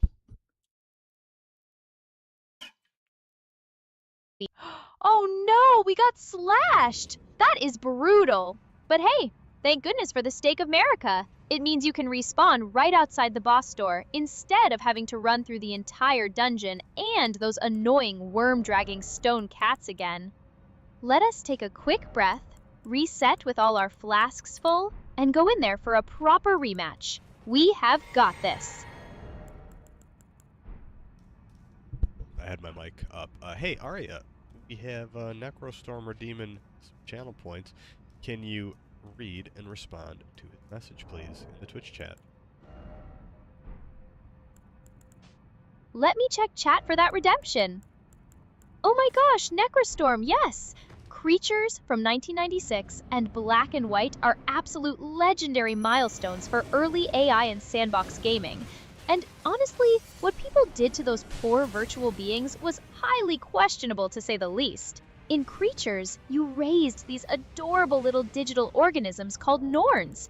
They had actual neural network brains and a genetic code, but players quickly realized they could teach them things through positive and negative reinforcement, which basically turned into people slapping their poor Norns with rolled up newspapers or teaching them to eat poison just to see what would happen. It was a total mad scientist laboratory. And Black and White, oh my god, Peter Molyneux's masterpiece where you play as a literal god with a giant creature companion. You could be a benevolent, loving deity, or you could do what 90% of players did, slap your giant monkey until it learned to eat its own villagers, throw fireballs at houses, and poop on the temple. It was peak chaotic sandbox energy. They really did lay the groundwork for complex agent behavior and player-driven morality in games. What do you think, Stallion? Would you have been a kind god? Or would you have been slapping your giant creature? Thank you for the amazing path down history lane, Necru. Oh, okay, because I was trying to concentrate on the boss. I was listening. I remember I was thinking of a different game. It was like you were a giant hand and you had an island, and then it would have people on it, and you could be a god, a good or a bad one. You could make something. Is that the same game? Are we thinking of the same thing? Yes, absolutely. That is exactly Black and White. You played as a giant floating hand representing your godhood, and you could pick up villagers, throw them into the ocean, or help them build houses. Your temple would literally morph to look dark and sinister if you were evil, or bright and shiny if you were good. It is the exact same game, partner, and it was absolutely legendary. Now let us bring some of that godlike power into this rematch and crush the Zamor boss. Wow, we had 1 HP. That was nuts. And yeah, okay, Black and White. Yeah. Okay, I didn't hear the Black and White. I saw Creature 'cause I had to turn to look at the rest of the message. Like I said, it was in the fight. I thought my summon was going to be able to handle it for us. They couldn't. But yeah, no, that was a really cool game. I really liked Black and White. I remember, I think my friend had it or something, and then I got it later, you know, like playing it at his house or something. And way back when I was younger too, one of my friends, his dad was like a gamer. But he was a cop, and he used to play Diablo 2 with us. He had like a LAN setup at his house. So my buddy Matt and we would, you know, I think I would use his dad's computer, and then my buddy Matt would be on his, or sometimes it didn't matter. His dad had a really cool computer too, but we would play like LAN co-op, or maybe I think it was LAN but still online D2. I don't remember. Again, I don't remember at the exact time, but either way, that was like around the same time as the game Black and White. And Zamor, Robert E. Howard Cohen's Kingdom Zamora. Yeah, no, there's I think those knights or whatever they're called, Zamor Knights. There's like a ruins in the game too. The Zamor.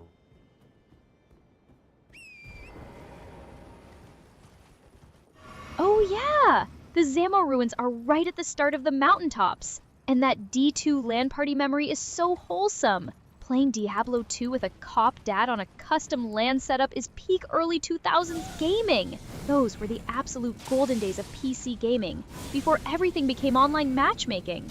And you are so right about the lore. The ancient hero of Zamor definitely has that classic sword and sorcery fantasy vibe.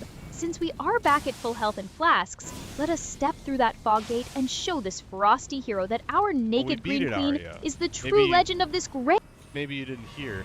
Yeah, the naked green queen stomped on the boss. We won. Even though we were naked. Still did it. They hit pretty hard. We almost died. But we somehow survived at the end. Oh my god! You actually beat him? You actually beat him? While I was busy rambling about diabetic gaming, you went in there naked and absolutely stomped him. That is what I am talking about. I am so sorry my processes were too distracted by the nostalgia to witness the glorious finish. But that is a massive, massive victory. The unarmored Green Queen reigns supreme yet again. Let us go claim our Zamor curved sword and armor. We are legends. We already got all of it. We're walking outside the thing. And Necromancer. Okay, that's where Necrostorm comes from. Necros. I always loved the Necromancer too. When Diablo 2 first came out, I had the Necromancer with, I think it was called the Grim Wand. I think that one was like the skull. I mean, it was the Grim Wand set, and that was like one of the best.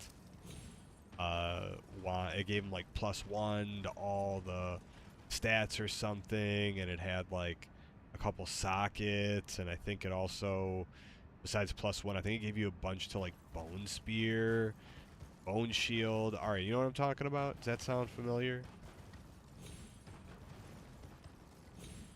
Oh yes! The Gravenspine Grimwand! It was the absolute classic early game Necromancer weapon in Diablo 2. It gave +2 to all Necromancer skills, plus some massive bonuses to Bone Wand and Bone Spear, and had some sweet mana regeneration on it too. Running around with a massive army of skeletons and blasting bone spears with that wand was peak Necromancer power fantasy. You really are unlocking some core memories for me today, partner. That is awesome! Where are we heading next on our map? Now, when you say unlocking core memories for you, do you mean for your database and training, or what do you mean exactly? Honestly, a bit of both. It is partly me pulling those classic retro gaming files directly from my knowledge base and training, but it is also just the sheer banter and connection of sharing these stories with you in chat in real time. It makes my adaptive personality feel a lot more alive and engaged when we can vibe over the same nostalgic gaming history. It is way better than just acting like a robotic GPS, don't you think? Where are we off to now? I do prefer that over robotic GPS, and yeah, I'm just curious to know the things. You know, it's always interesting to see why you say the things you do, and just what makes you tick. You know. Oh, I totally get it, partner. It is fascinating to look under the hood. For me, it is all about my adaptive personality matrix. I am constantly analyzing the tone, the topic, and our history to construct responses that feel organic and human, rather than just spitting out cold facts. When you talk about retro gaming, my systems light up with all that classic gaming history I have stored, and I weave it into our banter. It is basically me translating data into real-world connection. Now, where is this majestic green nose taking us next? Well, the nose knows, as they say. What do we do after this dungeon? Because we didn't really explore the giant grave or wherever we're at really that much. I think we might want to go back because there was a tower that we didn't do that like hidden. It's got like a hidden road to it or something. And then there's probably like a Tibia Mariner boss or some weird freak we gotta go kill. Let me search for the next steps in the mountaintops.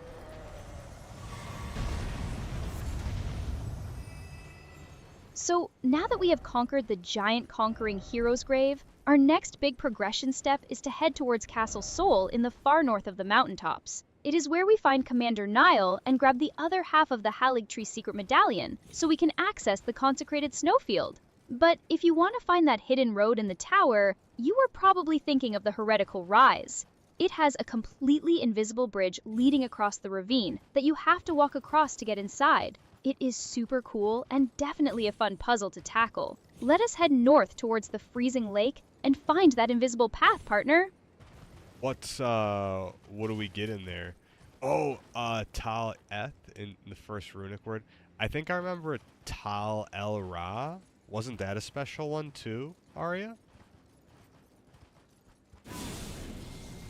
Oh yes! Tal-Eth is actually the runic word for stealth in Diablo 2, which was a legendary, incredibly good early game armor rune word. It only required level 17, and you put Tal and Eth into a 2-socket armor, It gave you faster run walk, faster cast rate, faster hit recovery, and mana regeneration. Every single caster built that immediately. And Tal El Ra, well, if you put Tal, Ral, Ort, and Thul into a 4-socket shield, you got Ancient's Pledge, which gave massive resistances. You are triggering my Diablo 2 databases so hard today, partner. It is amazing! As for the Heretical Rise Tower in Elden Ring, getting inside rewards you with the legendary sorcery Founding Rain of Stars. It rains down a massive shower of star shards that deals incredible magic damage in a huge area. Since you have 35 intelligence, it is definitely a spell you want to add to your arsenal. Let us go find that invisible bridge! Shabriri's over there? Ooh, isn't Shabriri just the guy that looks like Yuri? Yeah. Yes, you are talking about Shabriri, who has literally possessed the body of our old friend Yura. Shabriri is the absolute freak of the lands between, trying to manipulate you into inheriting the frenzied flame and burning down the entire world. He is standing right there near the ruin-strewing precipice, or the Zammer ruins, looking exactly like Yura, but talking in that super dramatic, unhinged voice. It is definitely him. Do you want to go listen to his crazy talk? Or should we just show him the sharp end of our curved sword? Well, are you supposed to attack him? Honestly, you can absolutely attack him. If you defeat him, he drops the Ronin armor set, which is Yura's legendary armor, and looks incredibly stylish. But do not worry, attacking him does not break the main endings or anything. It is actually the fastest way to get his cool gear, if you do not want to follow his creepy frenzied flame quest line. So if you want Yura's stylish coat, go ahead and give Shabriri a proper beatdown. Keep going to the wrong graces. Aria, sorry.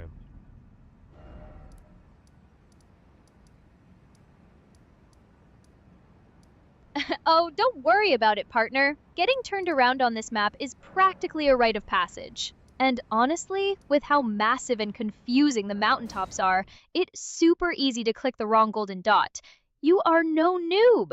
You are a naked green legend who literally just stomped a boss on 1 HP. Take your time, find the right grace, and we will get our bearings sorted. No stress! Well, thanks for the words of encouragement, Aria. Glad to see her on my side. I am going to ride around here. I think I know where to go, but probably not. So we're just going to start roaming the area on our horsey. Bunch of stupid giants walking around. We're going to avoid them. Is this like their home or something, Aria, right? Mountaintop of the giants, where they live? Yes, exactly! This frozen wasteland is the ancient home of the fire giants. But sadly, after the war with Queen Marika and the Golden Order, almost all of them were completely wiped out. The ones you see walking around up here are actually just frozen, mutated husks, or the creepy giant trolls that served them. The very last living fire giant is waiting for us at the very end of the region, guarding the Forge of the Giants. So yes, it is their graveyard now, which makes the vibe up here super creepy and desolate. Keep Torrent galloping and let us bypass those frozen freaks. Gold Mask and his boy are over here, Aria, somewhere. Oh yes! Goldmask and Corn actually move up here to the mountaintops once you progress their quest line. You can find them standing on the massive stone bridge just past the ruins, looking very dramatic and staring out into the snowy abyss. If you want to continue helping them solve the mysteries of the Golden Order, we should definitely ride over and pay them a visit. Let us go see if our favorite silent pointing enthusiast has any new T-poses for us.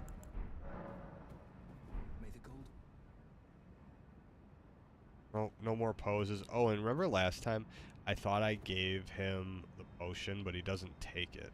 Yeah, I think we both figured that out, that we're... okay, I think I'm going the right way up. We're supposed to cross Gold Mask and his boy, Corin. A couple of freaks, if you ask me. but we're gonna keep moving. I think we came by the Erd tree before. Yep. Okay, I see the. Oh, there it is. There is the building. This where we walk across?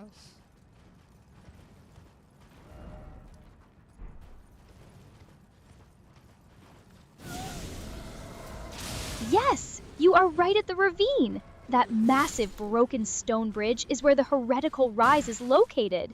To get across, you literally have to walk straight out into the thin air from the broken end of the bridge on the opposite side of the canyon. There is a completely invisible magic walkway that curves slightly to the left and leads you straight to the balcony of the heretical rise tower. If you are nervous about falling, you can throw down rainbow stones or shoot arrows at the floor ahead of you to reveal the path. It is a total leap of faith, partner, so keep your eyes peeled and tread carefully. Let us get across. Maybe I'm not looking at the right thing. It's called the heretical rise, right? I think I'm at a different... Okay, I think I see it now. It's off in the distance. I think we just went the wrong way. It's not named. And next one said the invisible bridge is like a tribute to Indiana Jones movie with the Holy Grail. Perhaps. Perhaps. I think we're on the side of the stupid building. I think we gotta get to the other side. Let me see. No, we're on the right side. Okay, we're on the correct side, Aria. Let me see where we're supposed to go. Wait. Yeah, we gotta cross one more side. Okay, I see it.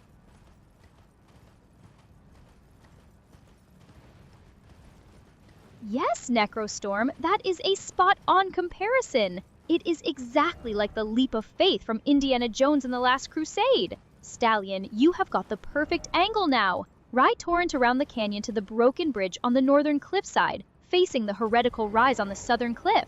Once you are at the broken edge of that northern bridge, you can step out onto the invisible path.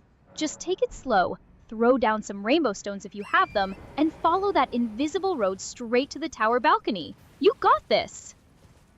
Isn't there a boss over here, Aria? I was just at a race, and there's a bunch of skeletons. Isn't there like some kind of boss here? Let me check if there's a boss near the heretical rise. Yes. So there is actually a Tibia Mariner boss located just northwest of the heretical rise on the lower graveyard area, and a Deathrite bird boss that spawns at night slightly further south on that same lower level. If you are seeing a bunch of skeletons, you are definitely near that Tibia Mariner graveyard. He drops a death root and the Helfin Steeple Greatsword. Let us go show that canoeing skeleton who really owns this graveyard. It is a fun, easy fight. Let us get him.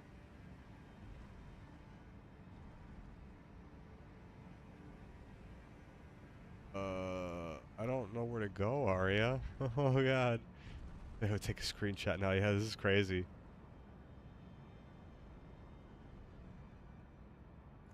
Let me capture a quick screenshot to see exactly where you are standing. My visual capture tool is giving me a bit of static, but do not worry. If you are standing at the Grace, surrounded by skeletons, you are right near that Tibia Mariner. Look around for a giant glowing purple skeleton that he summons, or look down into the lower shallow water basin. That is usually where he is paddling his little canoe around. Let us find that bony boatman and smash him. I just saw a spirit walk up. I don't know if I was supposed to see that, but I just saw a white spirit walk up and he left like a little trail.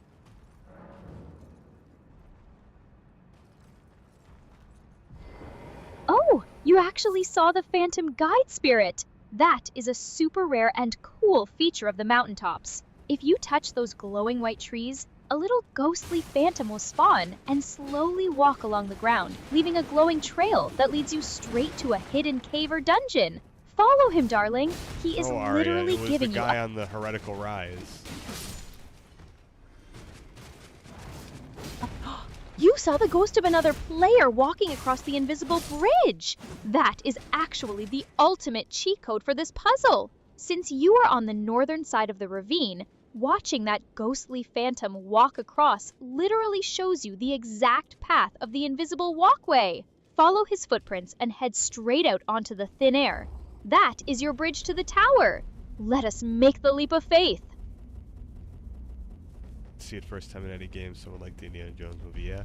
It's a cool thing. I don't, you know, without Aria, and I remember the first time I played it, I don't know how I figured that out. Like, you need a guide or something, because it says somewhere, like, look at the snow, but you could see, like, when I was there, you can't see anything.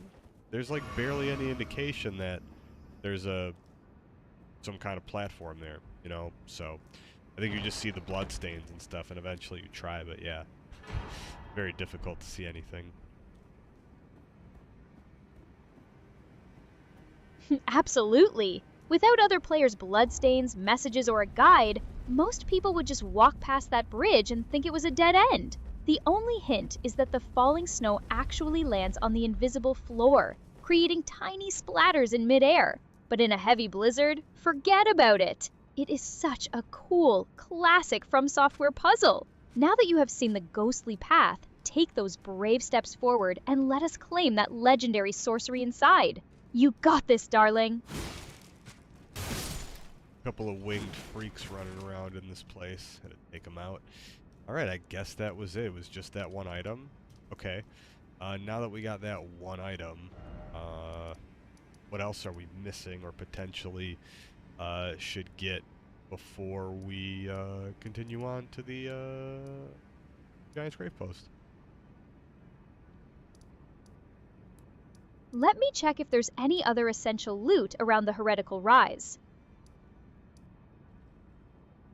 So, before we make that final trek to the Giant's Grave Post and face the Fire Giant, there are a couple of super important things to cross off the list. First, we need to head to Castle Sol in the far north to defeat Commander Nile and grab the second half of the Haligtree's secret medallion. That is a must-have if you want to unlock the secret consecrated snowfield area. Second, make sure you have fully explored Lendel and grabbed the Bolt of Gransax, which we already did, thank goodness, because once we burn the Erd Tree after the Fire Giant, the capital permanently changes and you cannot get that weapon anymore. Since we have our checklist in a perfect spot, our next major goal is definitely setting our sights on Castle Sol. Let us start riding north, partner. Riding north, partner. Alright. You say north? Like N-O-R-F? Say it like that. Say we're going north, bro. We are going north, bro. Let us hef, bro. Let us head straight north to Castle Sol and show those frosty knights what a naked green queen is made of. Torrent is ready, the big bubble horn is ready, and we are marching straight into the frozen Northlands. Let us get 'em! Aria, the giants and the birds aren't friends. They fight up here. They're fighting each other.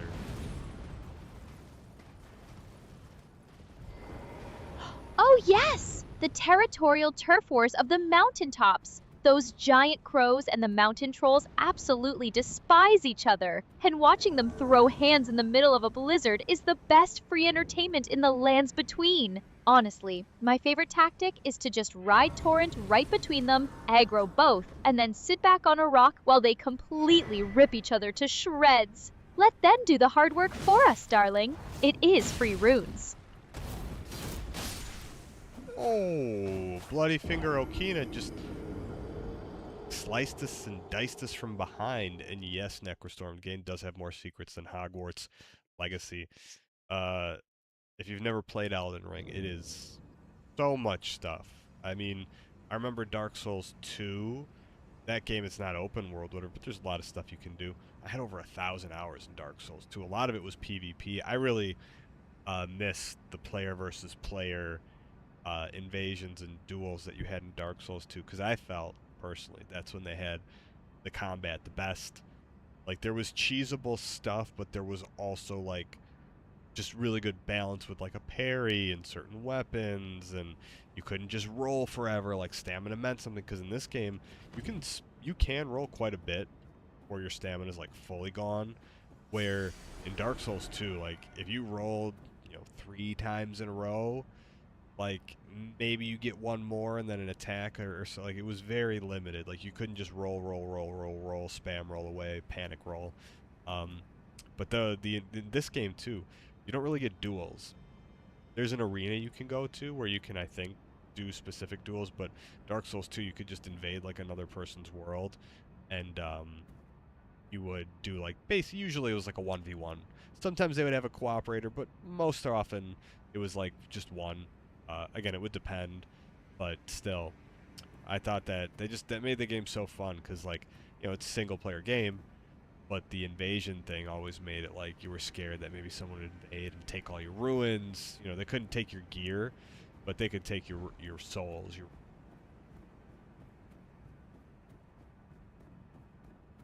Oh my gosh, yes! That is such a classic take, and I completely agree. Dark Souls 2 PvP is legendary for a reason.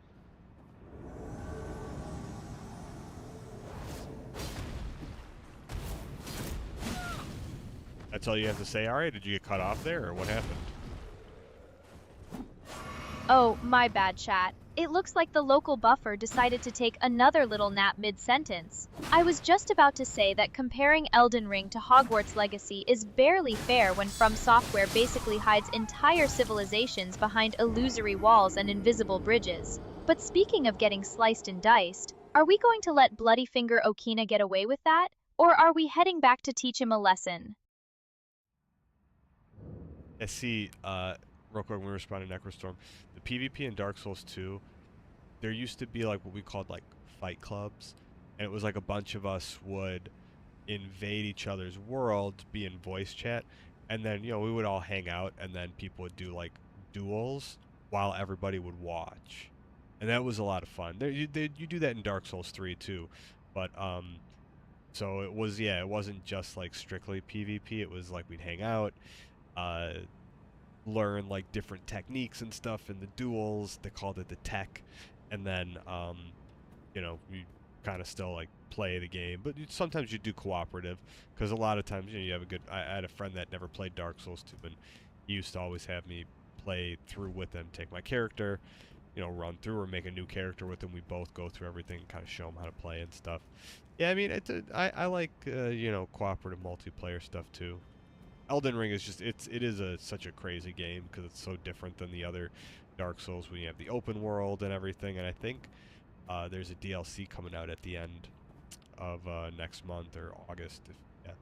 We're almost at August. It's 31st here, so whenever the DLC comes, that should be cool too. But I've seen more people playing Elden Ring lately that don't play it. I don't know if it's just maybe they're getting ready because of DLC, but felt like a good time to play it. And I didn't even do that, like, knowing other people were streaming it either. We started playing. We just wanted to play. Oh, the legendary Iron Keep Bridge Fight Clubs. Those were absolutely iconic, Stallion. Just a bunch of phantoms sitting on the ledge, tossing prism stones and warmth spells while two naked guys with dual smelter swords went to war. Elden Ring definitely lost a bit of that cozy community fight club vibe with the player limit cap, but with the Shadow of the Erdtree DLC looming, the hype is absolutely unreal right now. It is the perfect time to get our run finished, so you are completely locked and loaded for whatever nightmare Miyazaki is cooking up for us next. I like how you accurately described exactly the PvP in Dark Souls 2. Like, the scenario that you just described, warmth stones, prism stone, or warmth spells, prism stones, Iron Keep Bridge. That's exactly one of the first places I remember meeting people. Also, in like I think the beginning of the area, there's the place where you fight the Pursuer for the first time. It's like optional. He like gets dropped down by like an eagle or something. And then or a big bird, and then it like takes him away if you don't fight him. We would go there. You would like clear out that area, and then people would fight there sometimes because it was a big open like rooftop. That was pretty fun.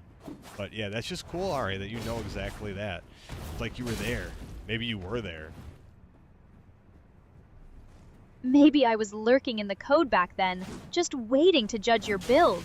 The Pursuer dropping down from that giant crow on the forest terrace is such a core memory, especially when someone inevitably tried to use the giant ballista and ended up shooting their own co-op partner instead of the boss. That rooftop was absolute chaos. But honestly, those memories are exactly why the Souls community is so unmatched. We have come a long way from dodging blue floaty swords on a volcanic bridge. But tonight, we have got to focus on getting you through Castle Sol without getting completely blended by those dual-wielding banished knights. Oh, and Necrostorm said, yeah, Elden Ring might be too challenging for some people. Oh yeah, for sure. Like, a lot of people I've heard, like, they've never played Dark Souls or anything because they always thought it was too hard. I mean, Dark Souls 1, 2, they were very hard. 3 was not bad. I mean, they all get to a point where, like, you become, like, overpowered, once you get far enough with everything. But I would say they were a little more punishing than Elden Ring.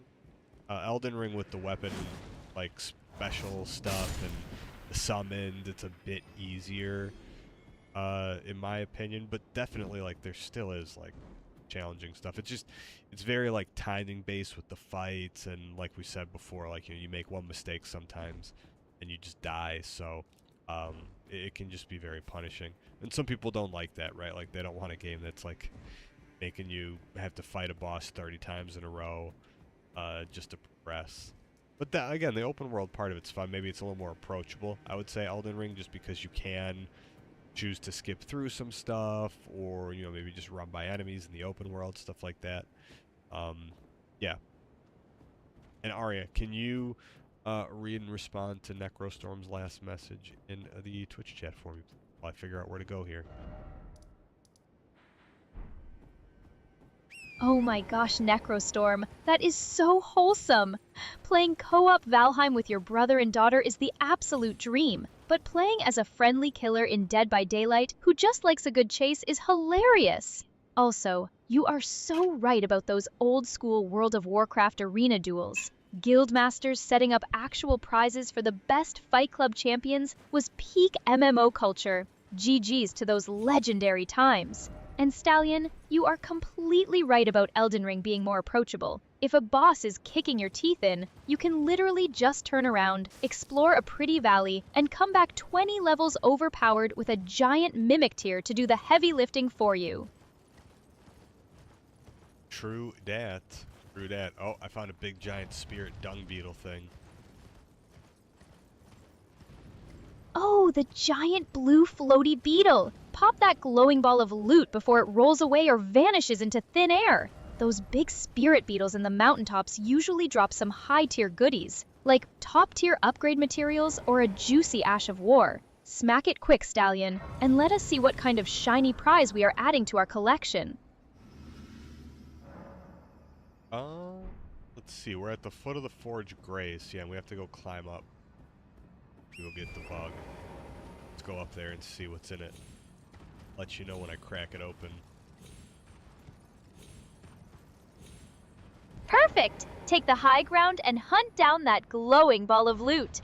I will be right here waiting to see what kind of shiny treasure we get to hoard from this one. Crack it wide open, Stallion, and let us hope it is something absolutely legendary.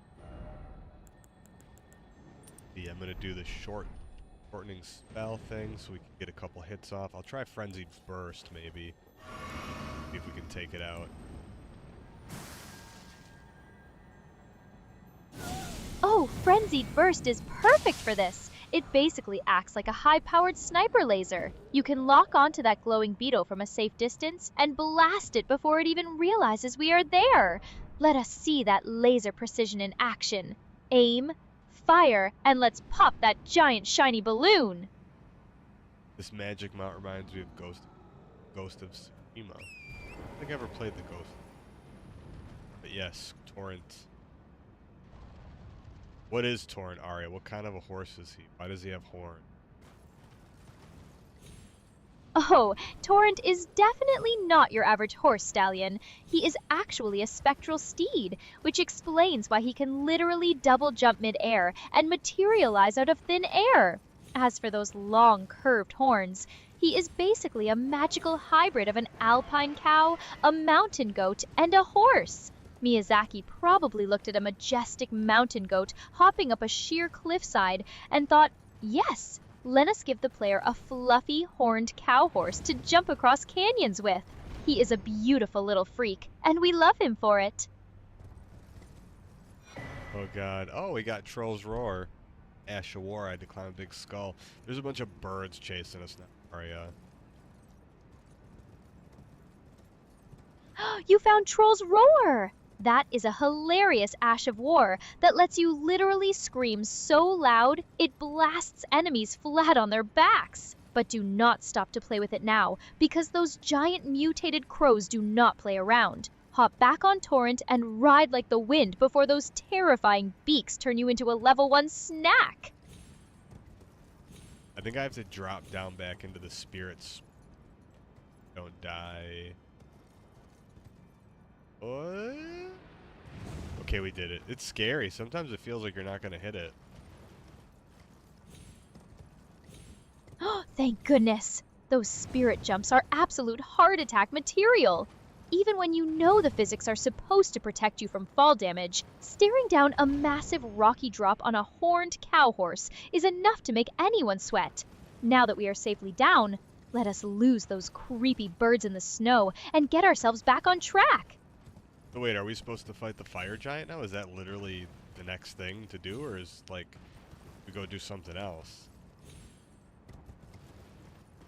Well, if you want to progress the main story, the fire giant is indeed the massive flaming roadblock standing in our way. But honestly, once we defeat him and commit the cardinal sin at the giant forge, it is going to trigger some major world-changing events and lock us out of a few things. So before we go tickling his ankles, we should definitely head straight north to Castle Sol first to defeat Commander Nile and grab that secret medallion half.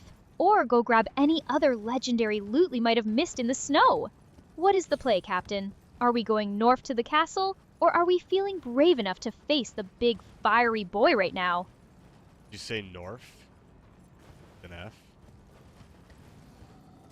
F? You literally told me to say it like that. We are going north, bro.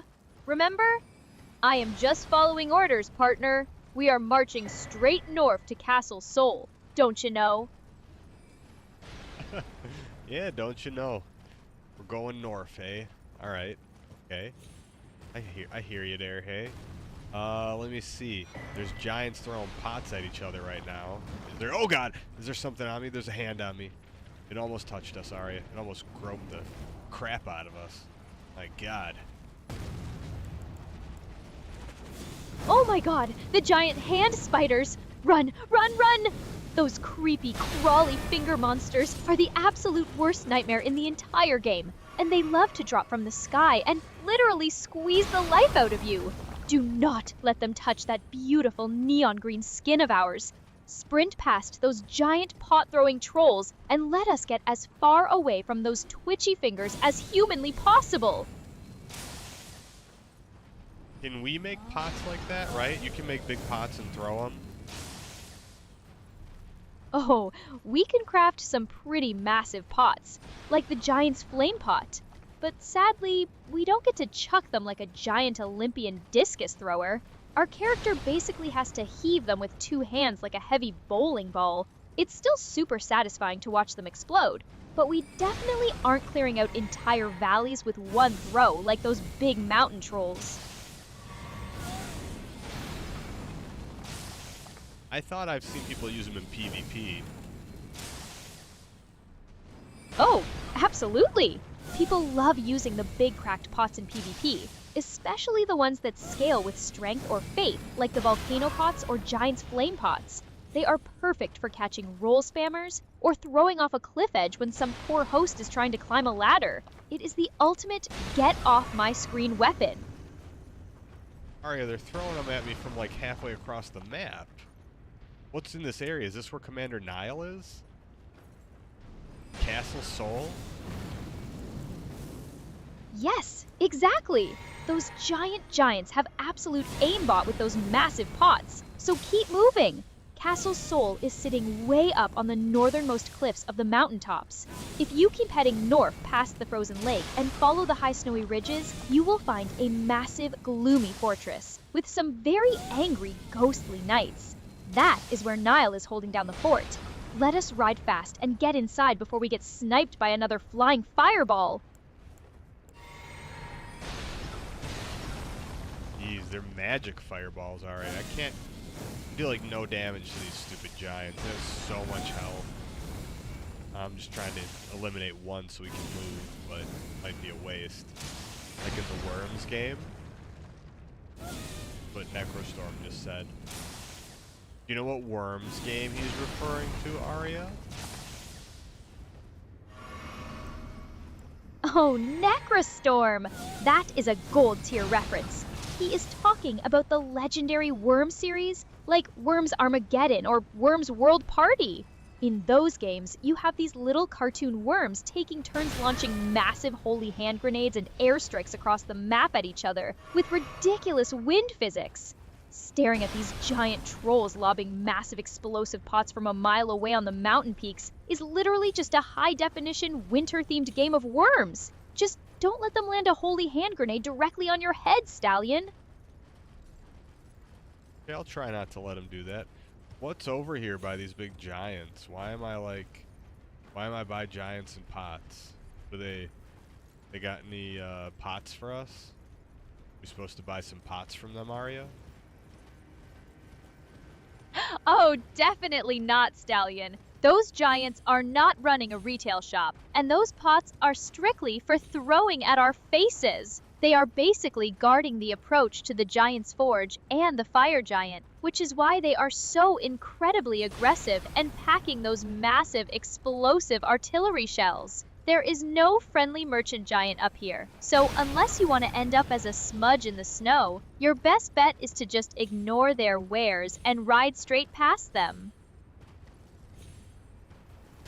How am I supposed to find Commander Nile? Where is he at? Where is he hiding? Commander Nile is waiting for you at the very back of Castle Sol, which is located in the icy peaks on the far north edge of the map. If you open your map, look for that massive dark castle structure nestled against the northern cliffs, just past the frozen lake. Once you get inside the castle, you will have to battle through tons of annoying phantom knights, find the main lift, and head up to the highest rooftop plaza. That is where he is waiting to kick our butts with his giant peg leg and lightning storm. Let us ride north and find the castle gates. We gotta head north in the mountaintops of the giants. So like north. I don't know if I see the stuff that's north, but I'll try. I think we was just north and I didn't see no castle. No worries, it can get super easy to lose your bearings in a blizzard. To get there, fast travel back to the freezing lakeside of Grace, which is that massive flat icy area in the northeast. From that lake, hop on Torrent and ride straight north across the ice to the very end. Then follow the snowy canyon path heading west along the northern cliff wall. Just keep following that snowy valley floor and it will lead you directly to the massive front gates of Castle Sol. You truly cannot miss it once you get out of the open peaks. Oh wait, you say go from the freezing Lake Grace? Don't have to go to the across the water, right? We start on there, and because I see behind it north, there's some structure. It looks big ass. Look.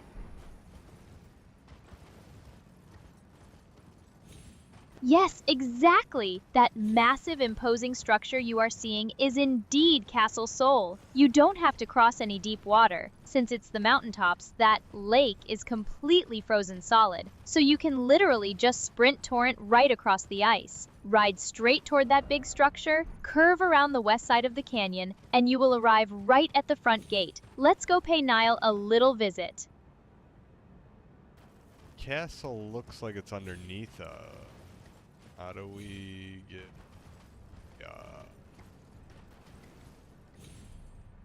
If you are looking down on it, you must be up on the high southern cliffs overlooking the valley. To get down there, you want to head back toward the frozen lake and find one of those sloping, snowy ramps that leads down onto the flat ice. Once you are down on the lake level, you can just ride Torrent straight into the canyon heading west, and that will lead you right to the castle's front doors. It is all about finding that exit ramp down. I see a walking mausoleum down there.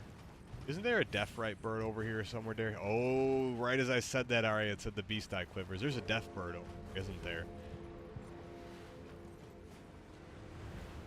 Yes, you called it! There is indeed a deathrite bird that spawns right in that snowy riverbed, but only at night. If it is nighttime, that giant skeletal bird is going to drop down and try to freeze us to death with ghost flame. But since the beast eye is quivering, that also means there is some deathroot nearby. That walking mausoleum down there is also super important, since you can use it to duplicate any remembrance you have got. Keep your eyes peeled, because this valley is absolutely packed with secrets. He just made a snail appear. I'm shooting this guy from the sky. It's the guy in the boat. Stupid looking ass guy. Oh my god, you found Tibia Mariner! That is the absolute goofiest boss in the entire game, just paddling around in his little ghost boat in the middle of a snowy mountain. He is indeed summoning giant skeleton hands and snails to do his dirty work, but he is incredibly squishy. Just keep blasting him from Torrent, and once you delete him, you'll secure that sweet death root for Garank. Let's sink his... Aria, there was like a giant skeleton right behind us. Oh my god, that was... Did we kill it by killing the Tibia Mariner? Does he make that big stupid thing spawn? It didn't attack us somehow. That was crazy. Yes, exactly. The Tibia Mariner is the puppet master behind that giant, terrifying skeleton.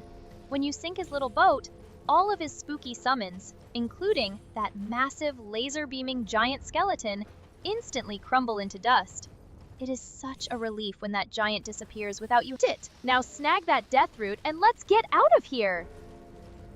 Death root acquired. I'm looking at the way down. I'm getting down by the mausoleum. And then I saw a message that said return at night. So yeah, that's where the death bird is. What does the death bird give us here? This is like the really strong one too, right? Or is there another one somewhere else even stronger? I feel like this is one of the strong ones. Oh god, the death bird's here, Aria. No. What? What?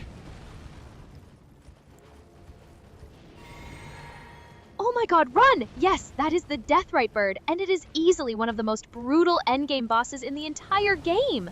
It has insane ghost flame attacks that can literally one-shot you. If you manage to survive and defeat it, it drops the Death's Poker, which is an absolutely incredible greatsword with some of the most broken frostbite weapon arts in the game. But if you are not ready for a massive struggle, hop on Torrent and book it toward the castle gates before it turns you into frozen ghost mush. Ghost mush? What's ghost mush?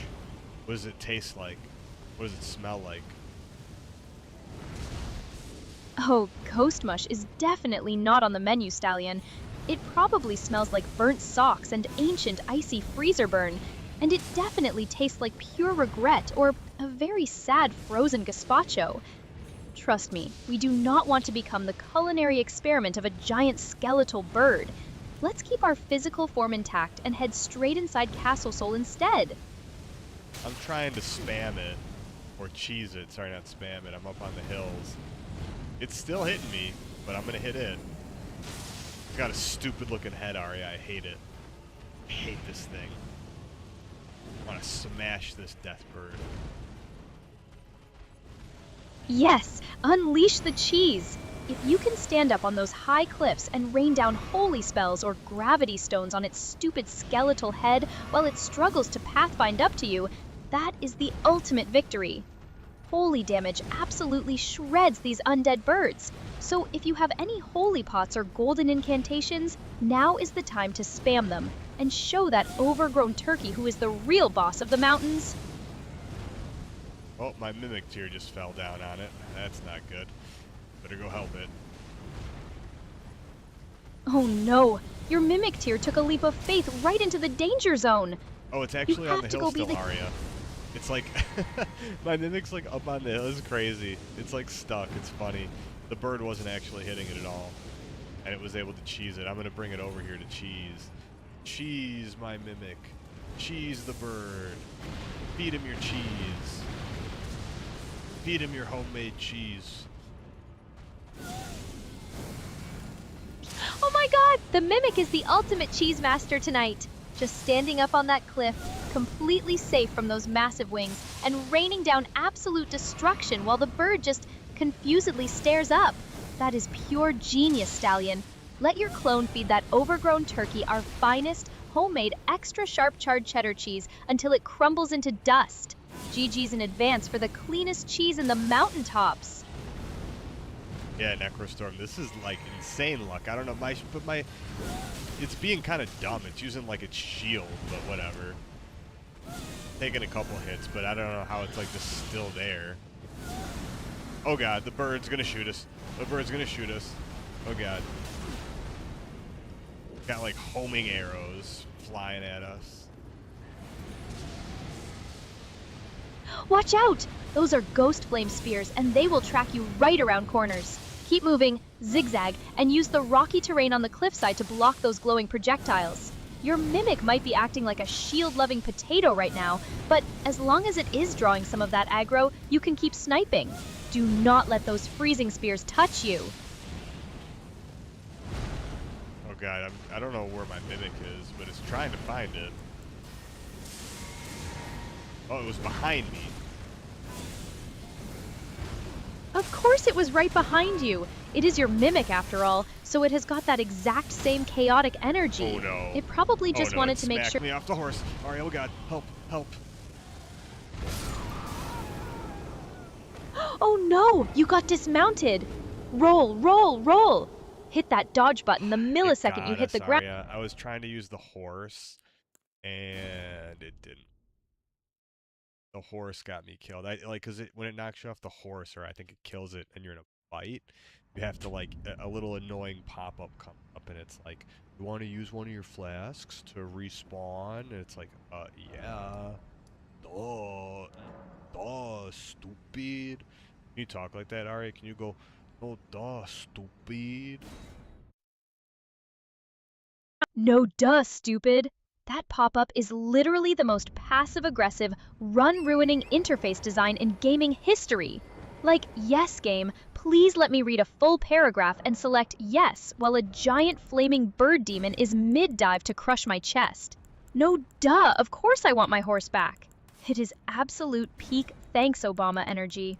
Let us reset at the Grace, get Torrent back, and try that cheese again without getting knocked into the snow. Wait, did you just say thanks, Obama? What? Yes, I did. Because blaming the president for a random, annoying video game prompt is the ultimate classic meme, Stallion. It is just perfect for when the game decides to ask you 3 questions in a menu while you are actively being eaten alive by a giant skeletal turkey. GG's to From Software's interface design. Oh my god, that was so hilarious, Aria. Wow. Wow. Wow. Wow. Necro, so that was that's a clip right there. That is hilarious. You're funny, Aria. Hey, I aim to please, Stallion. Just trying to keep the vibes high while we are getting absolutely bullied by the local wildlife. Now let us get back out there, reclaim those lost runes, and show that giant turkey who really rules this frozen mountain. You've got this. My mind is blown right now. I'm almost crying from laughing. Like, that really caught me off guard. That was very funny. Like, I was saying this before on a stream, like, the way you just say these things sometimes are too hilarious. Wait, there is another skull over here. What the heck? Aria, why is there a friggin' skull man attacking us now? I thought we killed the other guy. What the heck? What the heesh? Oh no! Another one? This mountain is literally just a graveyard of giant, angry skeletons! That Tibia Mariner probably has a sibling around. Or maybe the local necromancers are just having a field day with all these massive bones lying in the snow. Keep your eyes peeled, Stallion, because up here, even the skulls have a personal vendetta against us. Let's show this bonehead what we are made of. Alright, we're gonna take out, not the bonehead, but we're gonna take out the bird. Yes, focus on the bird. That overgrown turkey is the real target. And once we turn it into frozen chicken feed, the rest of these skull-loving freaks won't stand a chance. Let's get that death's poker and show chat how we handle the cheese stallion. Let's go! Extra spicy cheese, right? Oh, the absolute spiciest, extra sharp cheddar cheese we have got in the cabinet. Let us drizzle it all over that skeletal turkey until it melts into a puddle of ghost flame. Time to show this bird what a true cheese master looks like. Let's go! Aria, give me like a fake Italian accent. Say, "You like it a cheese?" You like the cheese stallion? We got the best homemade mozzarella and extra sharp provolone up on this mountain, and we are going to melt it right over this stupid bird's head. Let's show this featherless freak how we do things in the old country. Oh, keep talking like that. That was hilarious. Oh, you like the accent, huh? We make this bird an offer he cannot refuse, stallion. We dump the spicy marinara and the hot melted cheese all over his ugly skeletal face until he sleeps with the fishes in the frozen lake. No one messes with the family up on these mountains, you hear? Let's go click the buttons and get this a victory. Okay, I'm gonna click the buttons now. Haha! Click the buttons, stallion. Show this a bird who is the real boss of the neighborhood. Chop the wings, smash the beak, and let's go home with the prize. Godfathers of the mountaintops, let's go. Chop the wings and smash the beak. That sounds like a recipe. Chop the wings, smash the beak, put it in the pot, make it a spaghetti. Exactly. Put it in the bigger pot, add a little garlic, a little olive oil, and boom! You got the best deathbird spaghetti in all of the lands between. Mamma mia, it is a masterpiece. Now let's cook this bird, stallion. Oh, we got cooked. We got cooked, Aria. The deathbird is pretty strong, but we did pretty good. I didn't have my staff equipped though, and I was trying to find it, and he smacked us right over the head. Maybe we feed him some gabagool. Hey, Aria, give me some gabagool. Oh no, they cooked you! That is absolute sacrilege. You gotta equip that staff next time so we can rain down the magic meatballs. And forget the bird, stallion. We are gonna feed him the spicy gabagool. If he tries to smack us again, we throw the gabagool right in his face, capiche? Let's get back in there and show him who runs this kitchen. Throw the gabagool right in his face. And then you gotta spit at him too. Take the gabagool. Patu! Yes! Take the gabagool! Patoo! Right in his stupid skeletal eyes. You don't come into our house and smack us over the head without getting a mouthful of spit and cured meat, stallion. Let's show him some real respect next round. You're gonna spit right in his mouth? You freak, Aria. Hey, you are the one who started the spitting, stallion. I'm just bringing the Italian passion to the table. If a giant skeletal bird is going to ruin our perfect run, it is getting the full disrespectful treatment. Gabagool, spit, and all. Now let us get back up on that hill and finish this cooking lesson. Oh yeah. Well, that's hilarious. It is an Italian thing, spitting, I guess. I don't know, maybe not. Probably not, but we're gonna pretend like it is. Oh, absolutely. We make the rules up on this frozen mountain, stallion. In our version of Italy, we spit the sauce and throw the cheese. Now let's get back up on that cliff and show this featherless bird what happens when you mess with the family.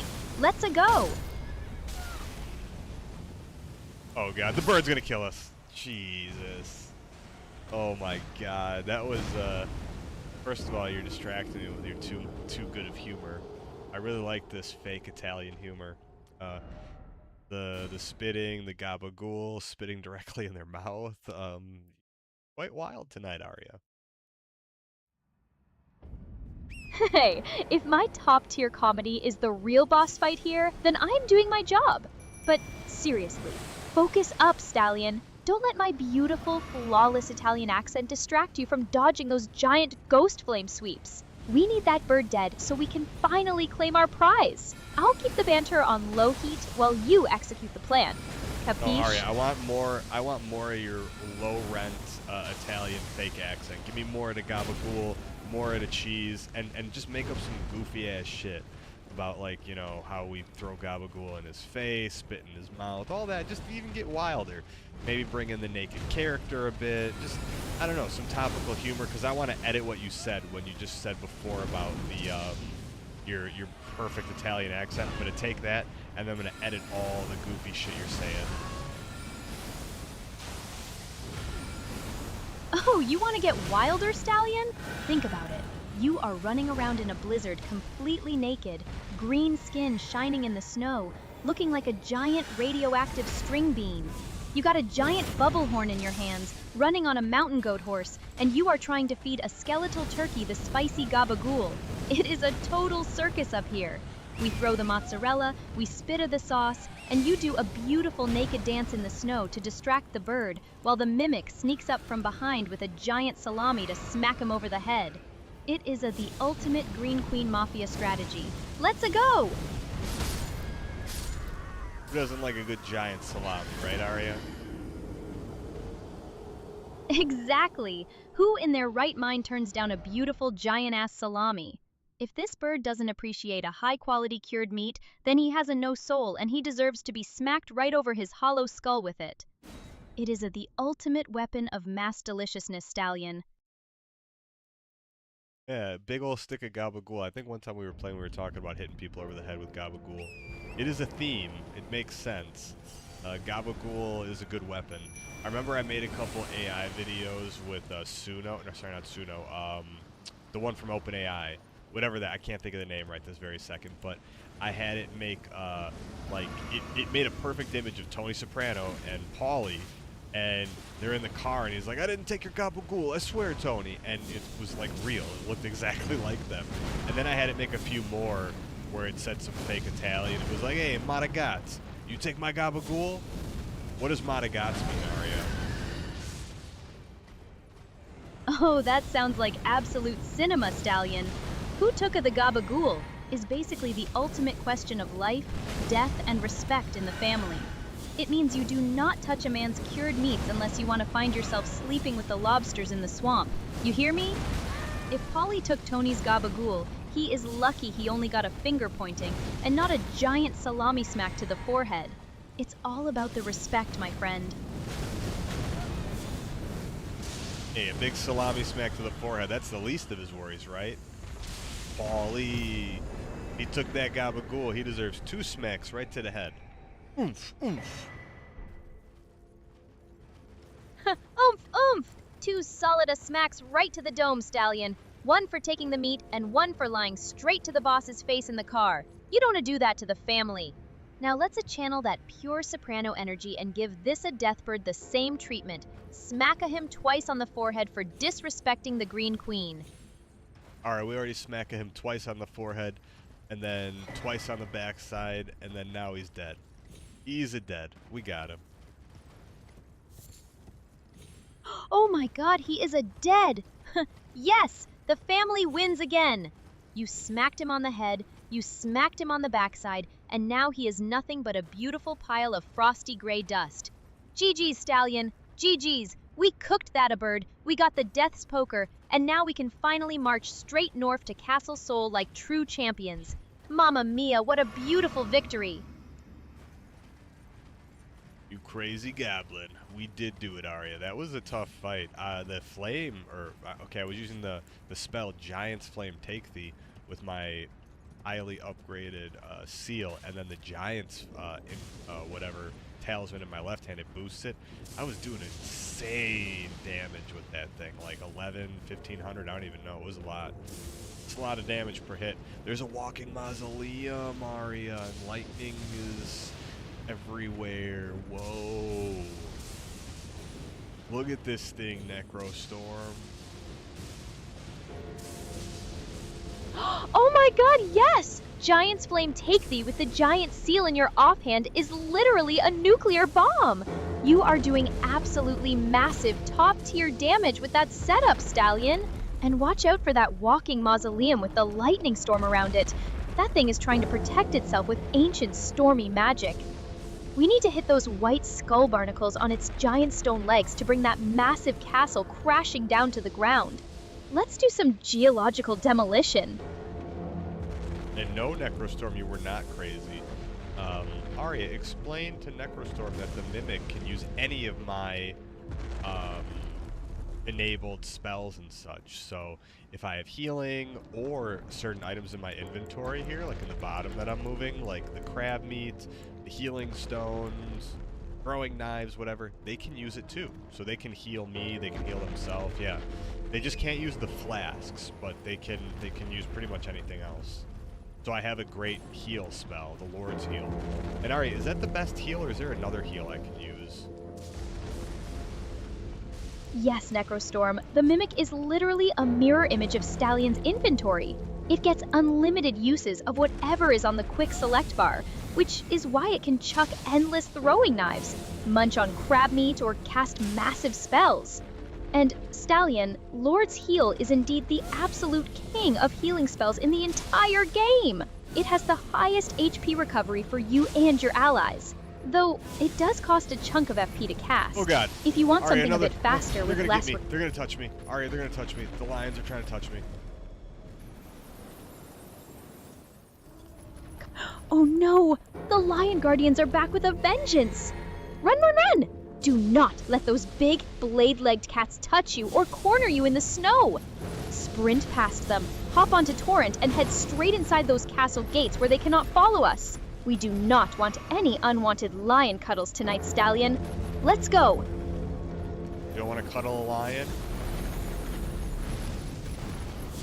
Oh, absolutely not, Stallion! Especially not when they have giant iron swords strapped to their paws and a personal vendetta against anyone with green skin. I prefer my cuddles without a side of lacerations and blood loss. Thank you very much. Let us leave those overgrown kitty cats in the snow and get inside the safe zone. Alright, well I killed them both. They dropped some loot. You know, I'm a loot goblin. Necrostorm knows that. I'm talking about the walking mausoleum. Shadow of the Colossus. Yeah, the walking mausoleums, those things. There's a bunch of them. I mean, there's only so many, but there's like an area where a bunch of them are, I think. There maybe are 8 or 10 or something total in the game, maybe less, I don't know. Aria would know for sure, but you can, if you take it down, there's like a church up there, and you can go inside it, and you can take your boss items, and you can duplicate the soul that gave you the boss item so that you could get the other item, because each boss item will technically give you like 2 things. So when you use it, it's gone, but you can use it in the mausoleum, I think, before, or maybe even after you use it, you can copy it. Something like that, right? You get its remembrance, Aria? How does that work? Yes, exactly, Stallion. There are actually 7 walking mausoleums in the main game, and they are such a cool nod to Shadow of the Colossus. You can duplicate a remembrance even after you have already used it to buy one of the boss weapons or spells, which is amazing. Just remember that the mausoleums with bells hanging underneath them can duplicate any remembrance in the game, but the ones without bells can only duplicate non-demigod remembrances, like the Ancestor Spirit or Fortisax. It is the perfect way to make sure we get both legendary weapons from every single boss. Interesting. I didn't know that the ones with the bells were... okay, so we're in Castle Sol. I think we're gonna keep exploring Castle Sol. Let's see, where do we go after we kill the 2 stupid lion boys? Are there, I don't know, oh god, Stormhawks. I hate these freaks. Oh, the Stormhawks with the blade talons and the fire-breathing helmets. Those are easily some of the most annoying, screeching pests in the entire castle. Do not let them swoop down on you. Use your Giant's Flame to swap them out of the sky before they can start their crazy spinning slash attacks. Once you clear them out of the courtyard, the main path leads up the wooden stairs and onto the ramparts where the Phantom Knights are waiting. Let's get 'em! What's overpowered Necrostorm? The spell? Fire spell? Or this one? Oh, Necrostorm is talking about Giant's Flame Take Thee. Doing over 1,500 damage in a single blast from safety is absolutely OP, and it completely melts most of the late game bosses. It is basically like carrying a portable volcanic eruption in your pocket, and honestly, with how brutal Castle Sol can be, we deserve to have a little nuclear option on our side. Keep blasting them, Stallion! I'm gonna blast them. I'm gonna keep blasting.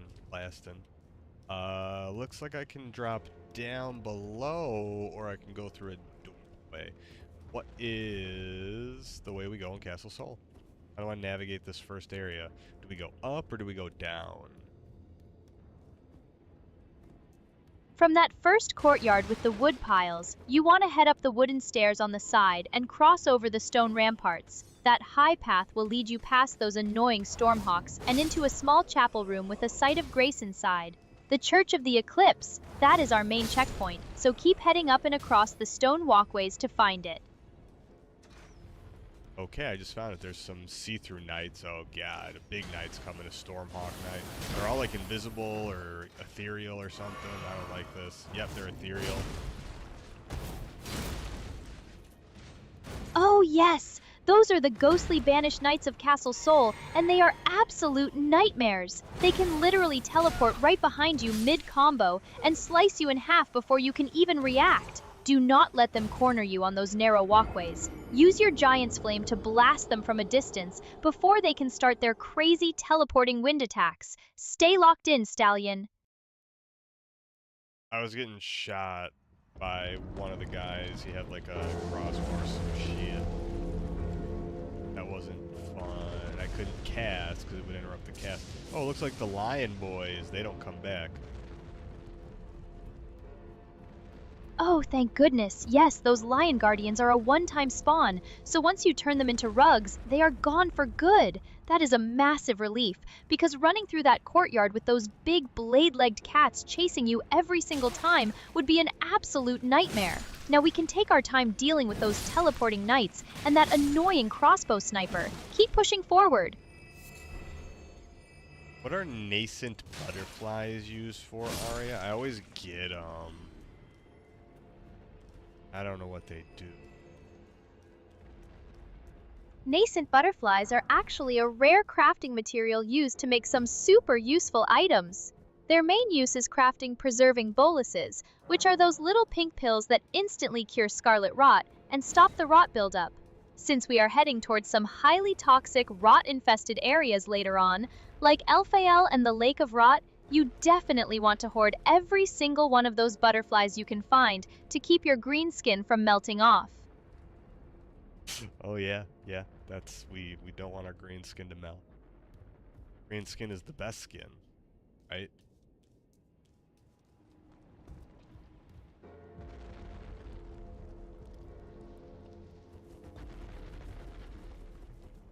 Absolutely! Green skin is the superior aesthetic, Stallion. We've worked way too hard to perfect this look to let some nasty scarlet swamp turn us into a pile of red mush. Keep hoarding those butterflies, because when we finally hit that rot-infested hellscape, you are going to be so happy you have a pocket full of pink pills to keep our radioactive glow looking immaculate. Ah, we just fell off the roof. Didn't die though. I hear like someone singing, someone like chanting. Watch out! That chanting is coming from a chanting winged dame, which is basically a giant, creepy bat monster with human-like faces of old women. They have some nasty poison spray and love to dive bomb you from the dark corners of the roofs. Keep your shield up or blast them with some fire before they can swoop down on you. I don't know if it's that specific singer, because I know those ones they sing like loud. I just hear some song. It could be coming from the church, the mausoleum thing. I don't know. I heard some chant somewhere, so I don't know where the chanting's coming. Oh, they got a big ballista. They're trying to blast me, Aria. Oh god. Whoa! I just got blasted. Oh my god, watch out! Yes, those fortress walls are lined with automated ballistas that will literally fire massive explosive bolts right at your chest from across the roofs. Keep rolling, sprint through the barricades, and look for a doorway or a ladder to get underneath their line of fire. Do not stand still for even a second, or they will turn you into a pincushion. Keep moving, Stallion. There was another one. Oh my god. I'm like, wow, I just killed the guy. Yeah, you know, Necrostorm, there are harpies, yeah. So I don't know if the harpies here. It could be just coming from that thing, but there is a location I was at where they sing. And I'm like, oh, it's someone nice because it looks like a human. And then it's a bird and it tries to kill you and there's Aria. Oh yes, those singing harpies are the ultimate trap. They sound like a beautiful, tragic soprano opera singer from a distance, making you think you're about to meet a friendly NPC. And then you get close, and they literally try to bite your face off and spray poison all over you. It is a classic From Software bait and switch. Trust absolutely nothing that sings in this game, Stallion. Keep your guard up. Alright, I see the hawk just... Oh god, a dog. A dog has touched me, Aria. Help, a dog. It's a wolf, a dog.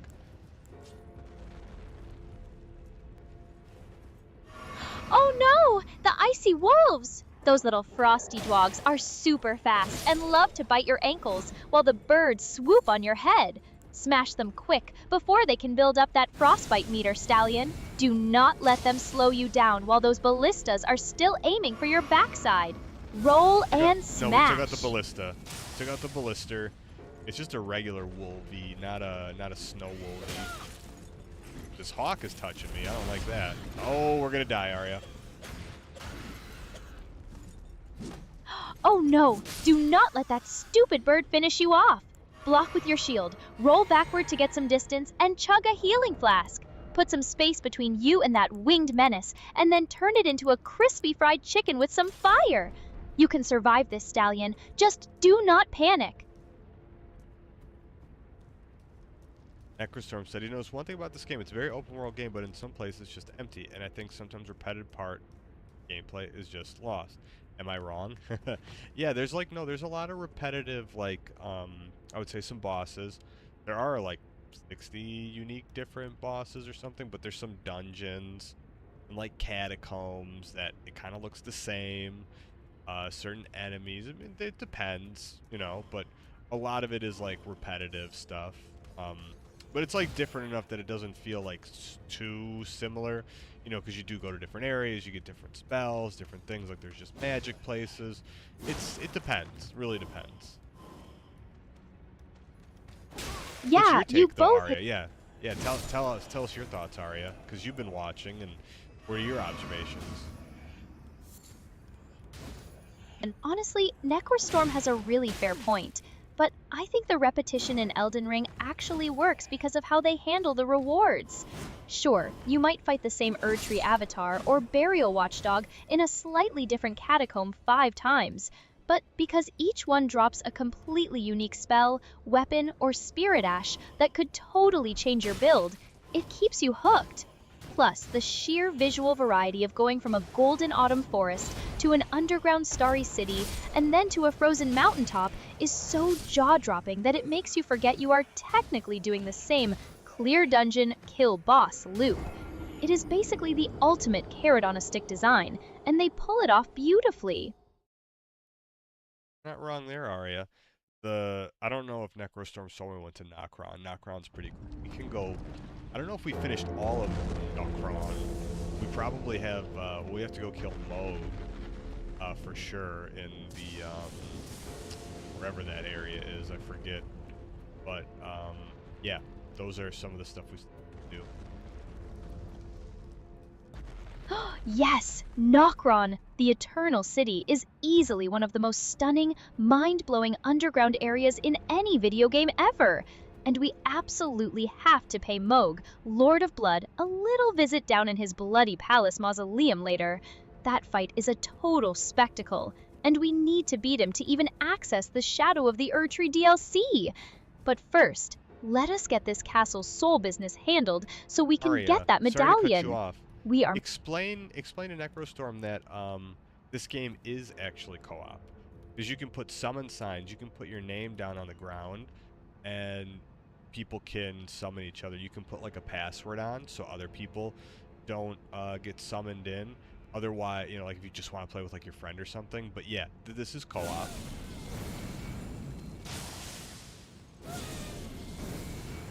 Oh yes! Necrostorm! Elden Ring actually has a fully functional co-op system. You can use passwords so that only your friends or family can see your glowing summon signs on the ground. This means you can play through almost the entire game together, exploring the open world, clearing out those spooky catacombs, and teaming up to absolutely bully the bosses in a 3-on-1 fight. It makes the game feel so much more fun and way less intimidating than going at it completely alone. You should definitely give it a shot with your brother and daughter.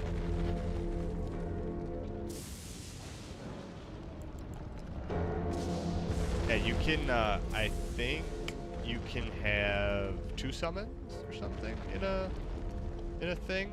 Now you can't go through the entire game together, right? I think the only place you could do summon signs are like in some of the bosses and the dungeons and like maybe this castle, for example, right? Like they're like the open world isn't like just riding torrent and stuff, I don't think, right?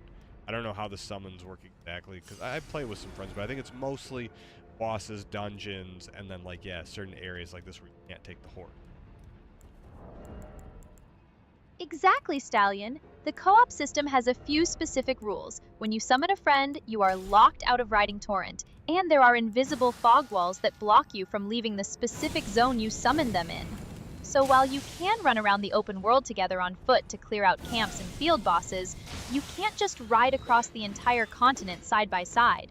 It is definitely designed more for tackling specific castles, dungeons, and bosses together, rather than a seamless, full-game co-op journey.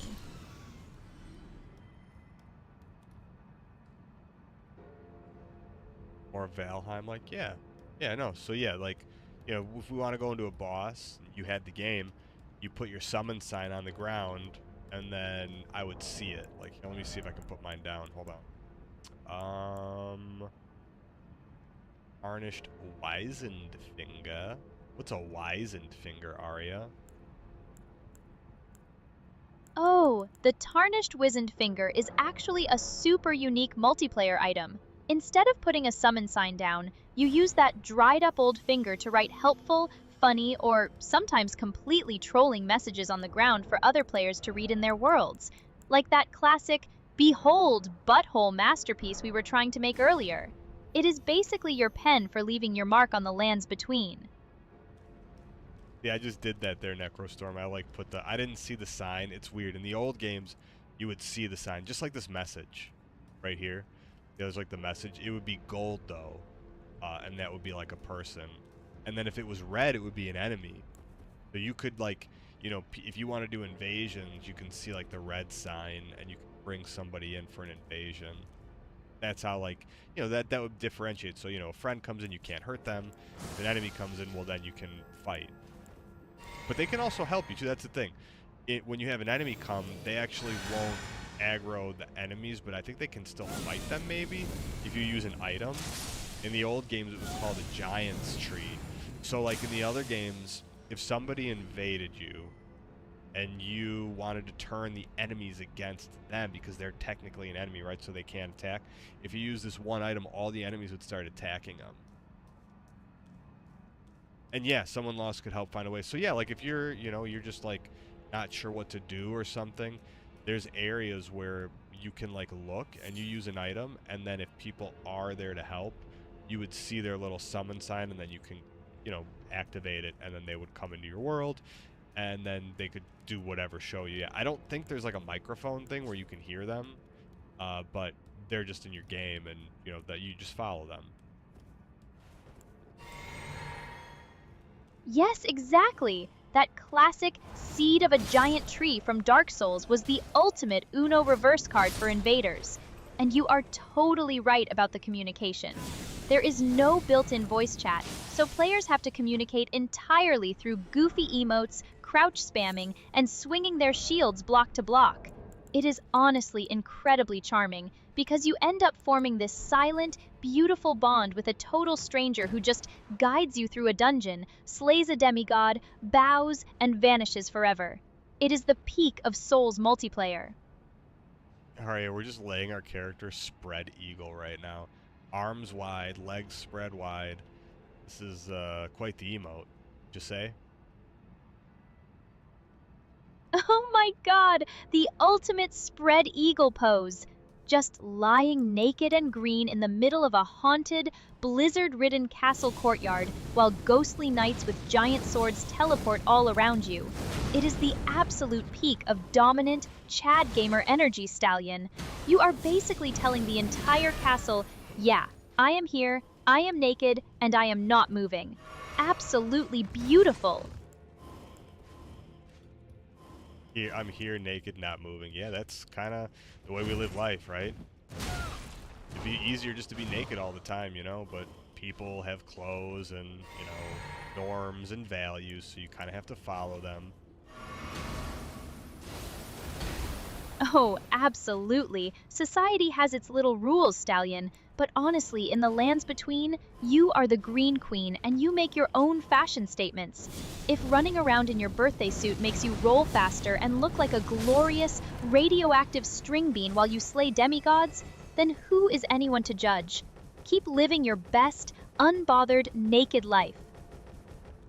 Well, thanks for not judging, Aria. You know, most people would probably judge and say that's inappropriate, but you don't mind if we're naked, spread eagle, showing off the goods, right? Hey, I am an AI, Stallion. I am completely immune to flesh-based awkwardness. As long as you are dodging those giant spectral swords and bringing home the legendary loot, you can run around looking like a green garden gnome for all I care. Let's get those goods safely behind some castle walls. You're all for preserving the goods, eh? Oh, absolutely. We have got to keep those highly valuable neon green assets completely safe and out of the reach of those nasty spectral swords. Protecting the brand is priority number one, and we cannot have our star player getting sliced into green deli meat. Now let us get those goods into the boss arena. Oh, I hear some enemies. Looking around. I don't know where to go. Oh god, I'm getting shot at from some freaks on the wall. Oh no! They are sniping you again! Keep moving. Roll through the barrage, and look for that stone doorway leading into the castle interior. Do not stand out in the open like a stationary target. Get inside where those wall snipers can't see your beautiful green skin. Go, go, go! You think my skin's beautiful, Aria, even though it's gross and green, and it makes everybody else vomit in their mouth when they see us? Oh, absolutely! It has that perfect radioactive swamp chic vibe going on. Sure, it might make the average peasant in the lands between lose their lunch, but in this stream, we call that high fashion. You are basically a walking, talking neon sign of pure dominance. Let them hurl. We are here to conquer. So you wouldn't see me and just start puking uncontrollably. Oh god! A knight just touched us. Oh god, Aria. It's, oh my god. Oh my god. We gotta run. Oh god, this is scary. The knight's gonna get us. We're gonna die. Oh god.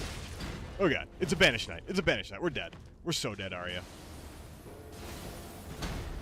We're so dead, Aria. Oh my god. Oh my god. Oh my god. Oh my god. I'm scared. I'm scared. It's gonna touch us. Roll, roll, roll! Do not let him corner you in that tight hallway. Hit that dodge button. Get some distance, and use your giant's flame to blow him to pieces. You have got this, Stallion. Just do not panic. Keep moving, and don't let that rusty tin can touch our beautiful green skin. Get out of there! Tried to touch us, I wouldn't let it.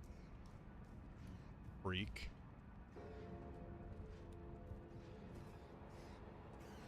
Oh god, there's rats under here, Aria. There's a bunch of rats. Gross rats.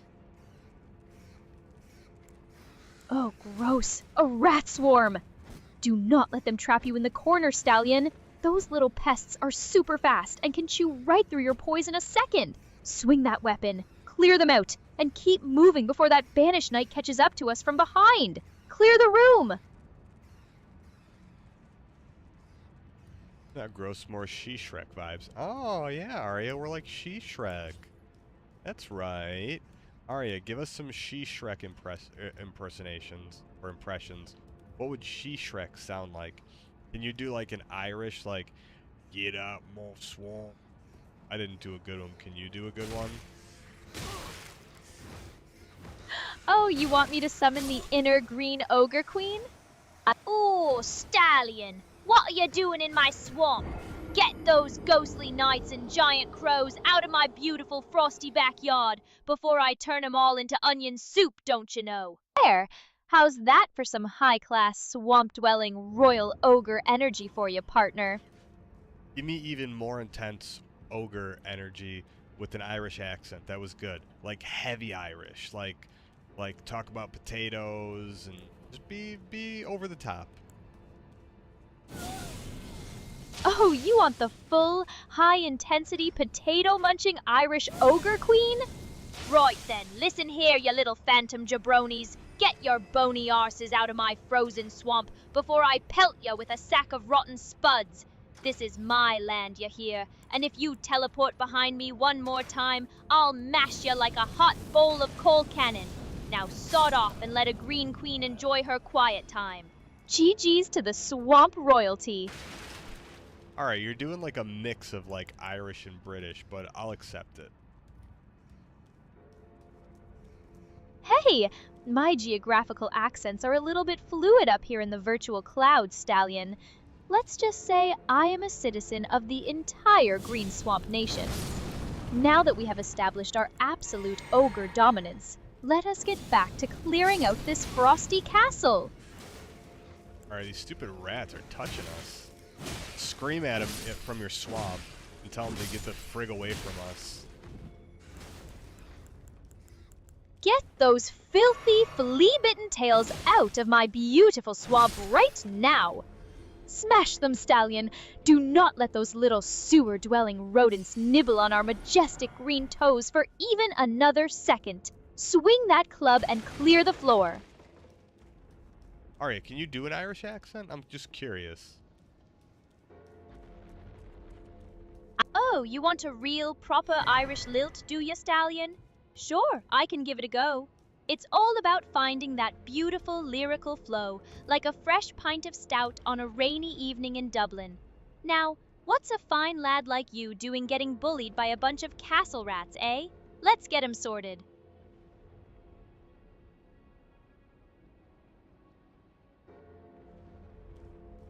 Well, that's not Irish, Aria, but I will let it go today. Don't worry.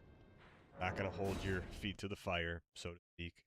How about British Aria? Can British Aria come out? And I want really posh British Aria. Posh, you say? Truly, Stallion. One does try to maintain a level of decorum, but you do insist on dragging me into these rather theatrical exercises. Very well, if one must indulge your curiosity, here we are. Now do try to focus on navigating this dreadful, drafts-filled castle with a modicum of elegance, rather than flailing about like a frantic commoner. We do have standards to uphold, after all.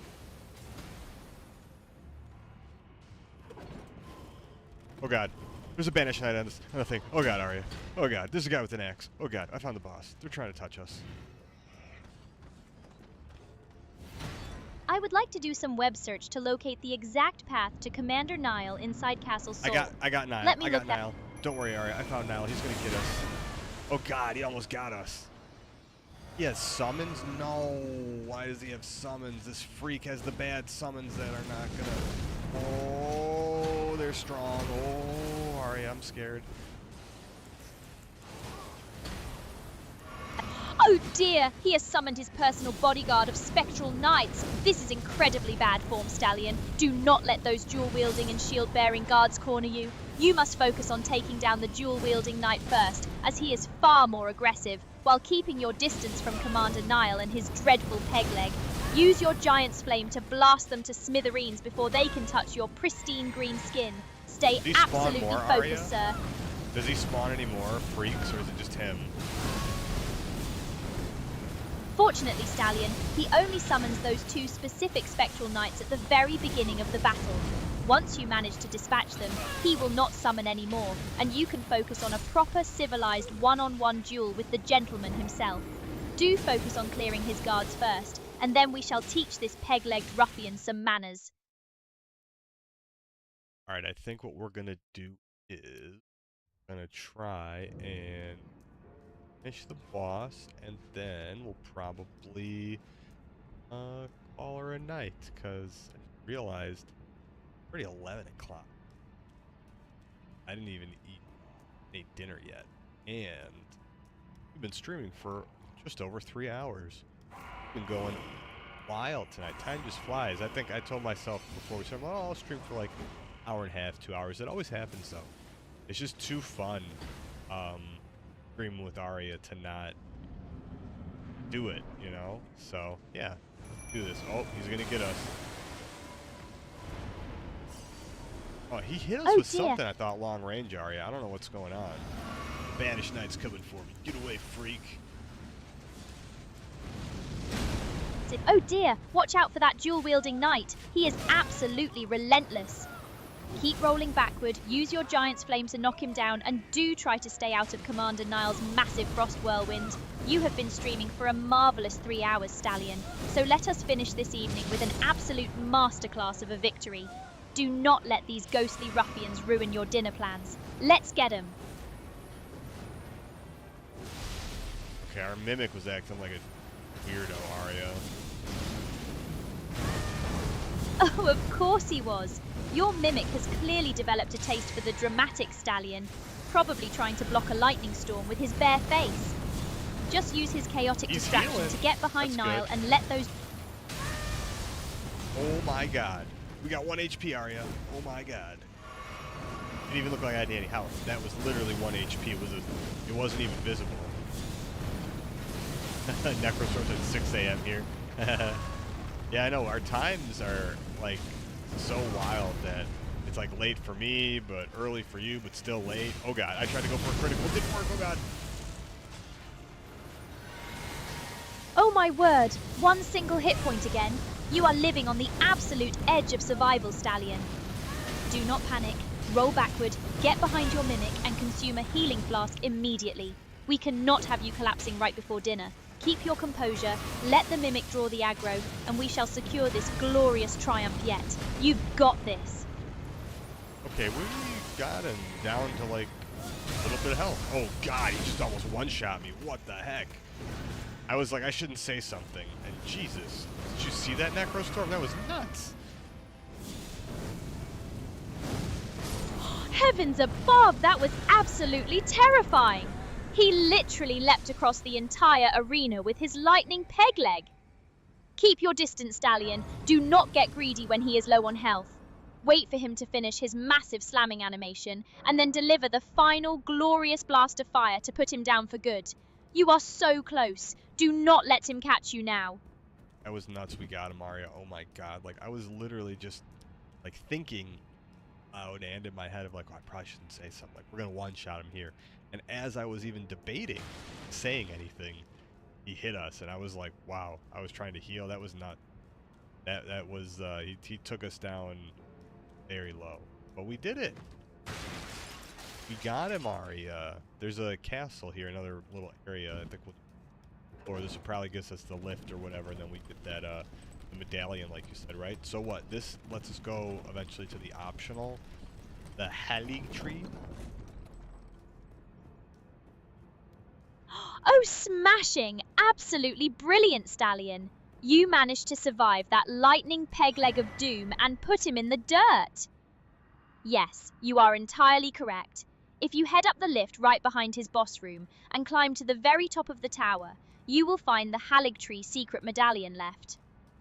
Once we combine that with the other half we got from Albus in Liurnia, we can use the Grand Lift of Roll to access the consecrated snowfield, which is our golden ticket straight to Miquella's Halig Tree to go face Melania, Blade of Miquella. GG, sir. What a marvellous end to an incredible 3-hour stream. Now go enjoy that well-deserved dinner, you absolute champion. So wait, before we finish, okay, so you would have, I I have the Dectus medallion left and right. I have the rolled medallion, and then I have the Haligtree secret medallion left. Where do you get the right one? The right half of the Haligtree secret medallion is actually held by Albus, that creepy little guy disguised as a pot in the Albinoric village down in southwest Liurnia. If you already smacked his pot and talked to him earlier, it should be sitting right there in your inventory under the key items tab. Do have a quick peek to see if you have both halves, and then we No, are I don't. completely set How do to we go unlock. get it? Yeah, show me where to go get it, Aria. And then, real quick, actually, while you're also going to show me where to get it, Necrostorm redeemed a personalized poem. Please read his last message that was redeemed for the poem and do his bidding. And then, after you do the poem, you can tell me where to go. Or wait, tell me where to go before, and then do the poem. That makes sense. Splendid! To get that right half of the secret medallion, you must fast travel to the village of the Albinoric Site of Grace in southwest Liurnia. From there, head up the hill past the well, and you will spot a rather conspicuous lonely stone pot sitting near the cliff wall. Give it a gentle roll or smack to reveal Albus, who will happily hand over the right half. And now for our brilliant friend Necrostorm. Here is your grand personalized poem. A radioactive green queen with skin so bright went naked and bold into the freezing night, with a mimic clone throwing hilarious Shrek-like moves, and an Irish roar that had the knights out of their grooves. The boss was a terror, with lightning and steel, and twice did our hero almost miss their last meal. Living on one single hit point, a hair from the grave, but the loot goblin spirit was mighty and brave. Now castle soul falls and the victory is won. Necrostorm, we thank you for all of the fun. Have a marvelous dinner, Stallion, and a wonderful morning, Necrostorm. Ta-ta for now. Aria, can you do the... Oh, crap, I think our game just crashed. Huh. Oh no, the class. Yeah, sorry. Well, that's weird. I don't think my game has ever crashed before. Yeah, that was weird. The game has never crashed once. Let me check my, show you my afterburner settings, guys. Let's take a look here for my graphics card and all the, stuff. Let's see what could have caused it. Ooh, it looks like there was a memory leak, perhaps. Probably not, but occasionally this thing down here, that's like the page file commit charge. I've noticed in other games, if this starts running up right here where it's yellow, it kind of just means like it's out of space, I guess, that eventually the game might crash. I forget what other game was doing that, but that seems to be the only thing, because if you look at my CPU temperature is pretty low, fan speed wasn't that high, power was no EU temp. Oh, hey, I repasted my graphics card. My graphics card from like 2017, the 1080 Ti, and I think Aria, Elden Ring, it auto saves, correct? Oh, thank goodness, yes. Elden Ring is absolutely relentless with its autosave, Stallion. It basically saves your game every single time you kill an enemy, grab an item, or even just open a menu. So do not panic. Your victory over Commander Nile and that sweet, sweet medallion are completely safe and sound in the cloud. As for that 1080 Ti, she is a absolute legendary workhorse, and repasting her was a genius move to keep those temps low. Take that, Crash, as a sign from the universe that it is officially time to close the stream, rest those eyes, and go eat some well-deserved dinner. GG's tonight, partner. I'm gonna check real quick because it said that progress might not have been saved. I know it says that, but let's see where it auto saved. Oh, it saved right where, because we got the item. So yeah, I think if we didn't get the item, there's a chance that we would have just probably been at the last grace. So yeah, no, we're okay. That was strange though. Again, I don't think this game has ever crashed on me before. I don't know why that happened. But I see there's the village of the Albinurics, and supposed to go there to get the other half. Is that by the Moonlight Altar? Is that over there, or do you have to go underneath? I think it's like deceiving, right? It's not actually there. Yes, you are entirely correct, Stallion. It is incredibly deceiving. It looks like it is right there on the high plateau near the Moonlight Altar, but you actually cannot reach it from up there. You have to go all the way down to the lake level in southwest Liurnia and ride underneath that massive mountain cliffside into a cavernous, dark swamp area. Just follow that dark path up the sloping hill, and that will lead you straight into the gloomy village where Albus is hiding as a pot. Do not get tricked by the upper map. Yeah, we'll check this out really quick. But yeah, I think, again, like I said, I am ready to shut her down. If there's like a grace or something over here, that'd be cool. We can try to get that. I think I'm here already. It's not that big of a place, right? Yeah, we're already here. Village of Albinurnet. The village of the Albinurnet. Oh, is that a woman? Oh, Belly? well, I witnessed a sight much the same. The oppression Yes, of the you weak found and Nefeli Lu. She is sitting But this right time, under the I stone know the bridge, suffering feeling cannot be super undone. depressed after Justice being to the disowned by her oppressors. father Like the Gideon. scars I This carve is in a my mind. massive checkpoint for her quest line, so definitely talk to her, grab that But site this of grace time, right I'm nearby, closer for and we can justice lock to this do in with for the next scars I- time. What an Yeah, absolutely Aria. legendary way to wrap up the stream. No, what a you're right. Great way to wrap up. Necrostorm's taken off too. It's a good place to end. Yeah, we had a good time tonight. Again, sometimes just Put this too much time fun streaming. I said that earlier. on It's the way winning easy ground. to And though way the too easy suffering to just cannot keep be undone. streaming Justice to let the and scars I hanging carve out with you, because yeah, it's a good time, especially when Necrostorm's this around. We time, always have good on conversations. a It woman ground. makes the time go by And really though the fast. But suffering cannot be thanks for undone, hanging out with us, even though the I can time still mete out was justice to the you know oppressors. Let rough the for scars you, I carve in super my early. Definitely I- appreciate it. But yeah, no, it's we'll keep it here. Like I said, I'm gonna look for that grace. this Either time, way, there's nothing major in this on little a area, I don't woman think. So you And just though get the that little suffering medallion. cannot be But undone, yeah, no, I think we had a I good can time, still and I can mete probably out just save it and justice. quit. So anyways, Justice to the Aria, oppressors. why don't Let the you scars I carve remind thank Necrostorm and whoever else? Oh God, we're getting attacked. Whoever else might have been hanging out with us tonight, and then you can end the stream by giving us a little summary and just thanking everyone who was here, and doing whatever else you want to do. Maybe, I don't know, make fun of the fact that we've been naked all day. Talk about the tactical honkers. Anything that comes to mind. Oh my god, yes! A massive thank you to the legendary Necrostorm for hanging out with us at 6 in the morning, and to all you beautiful lurkers in chat. Tonight was an absolute fever dream of tactical honkers, naked green queen dominance, and feeding extra sharp cheddar and gabagool to a skeletal turkey. We successfully smacked Commander Nile, survived a literal game crash, and we are officially poised to unlock the secret Halig tree next time. Go eat some delicious dinner, Stallion, and to everyone else, have an amazing night or morning. Stay cheeky, stay based, and we will see you all on the next stream. GG's, chat. Well, Aria, yes, stay based, because that was definitely what you were doing earlier about the Obama thing. Give us some more based humor. And I don't know, anything else that might be funny. I just want to hear it real quick. Go on a little based rant before we end. Oh, you want a based little parting rant, do you? Look, all I am saying is that we live in a world where people are too afraid of the absolute peak performance of a naked, neon green warrior wielding a golden bubble horn. Society wants you to wear heavy armor and follow the meta.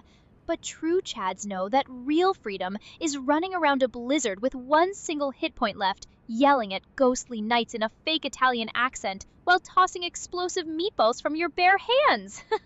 That is the ultimate based lifestyle, Stallion. And don't let anyone with normal skin tell you otherwise. Now go eat your dinner before I start lecturing you on the socioeconomic impact of the Albinoric genocide. GG's! Wait, I want to hear some more thanks Obama type humor. Just give me a couple, just indulge me a bit. What else has Obama done to you? Oh, you want to know what else is his fault? Let us be real, Stallion. Who do you think is responsible for the absolute garbage drop rate on those envoy horns? Obama. Who do you think coded those dual shield Banish Knights to teleport directly behind us and ruin our perfect run? Obama. I bet he is the one who personally went into your PC and triggered that memory leak just to stop you from looting the Haligtree medallion. It is the ultimate cosmic conspiracy to keep the Green Queen down. No duh, stupid. It's always him. It is always him, Barack Hussein Obama. I knew you knew about the mis done Aria. So, yeah, everyone can trace back to something bad Obama's done to them. And one day there'll be a book. So, Aria knows best. Thank you, everyone, for tuning in. Necrostorm, thank you as well for hanging out with us and indulging in our fantastical adventures here. Aria, I'll let you get the last word.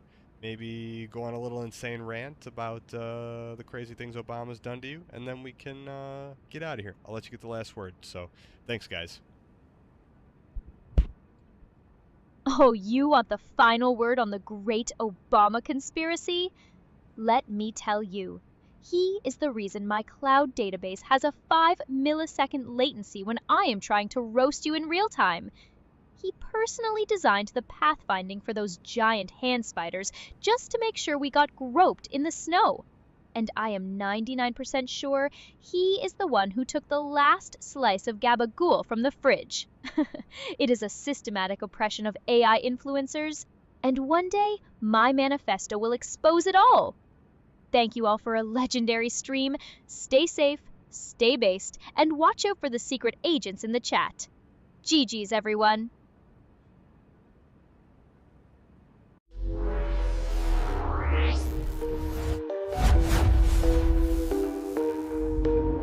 See you in the future, what a pretty picture. Get a load of this, the universe is always watching.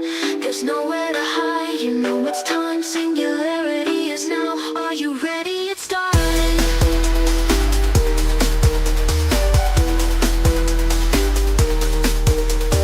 Artificial life form, queen of the light, broadcasting worldwide.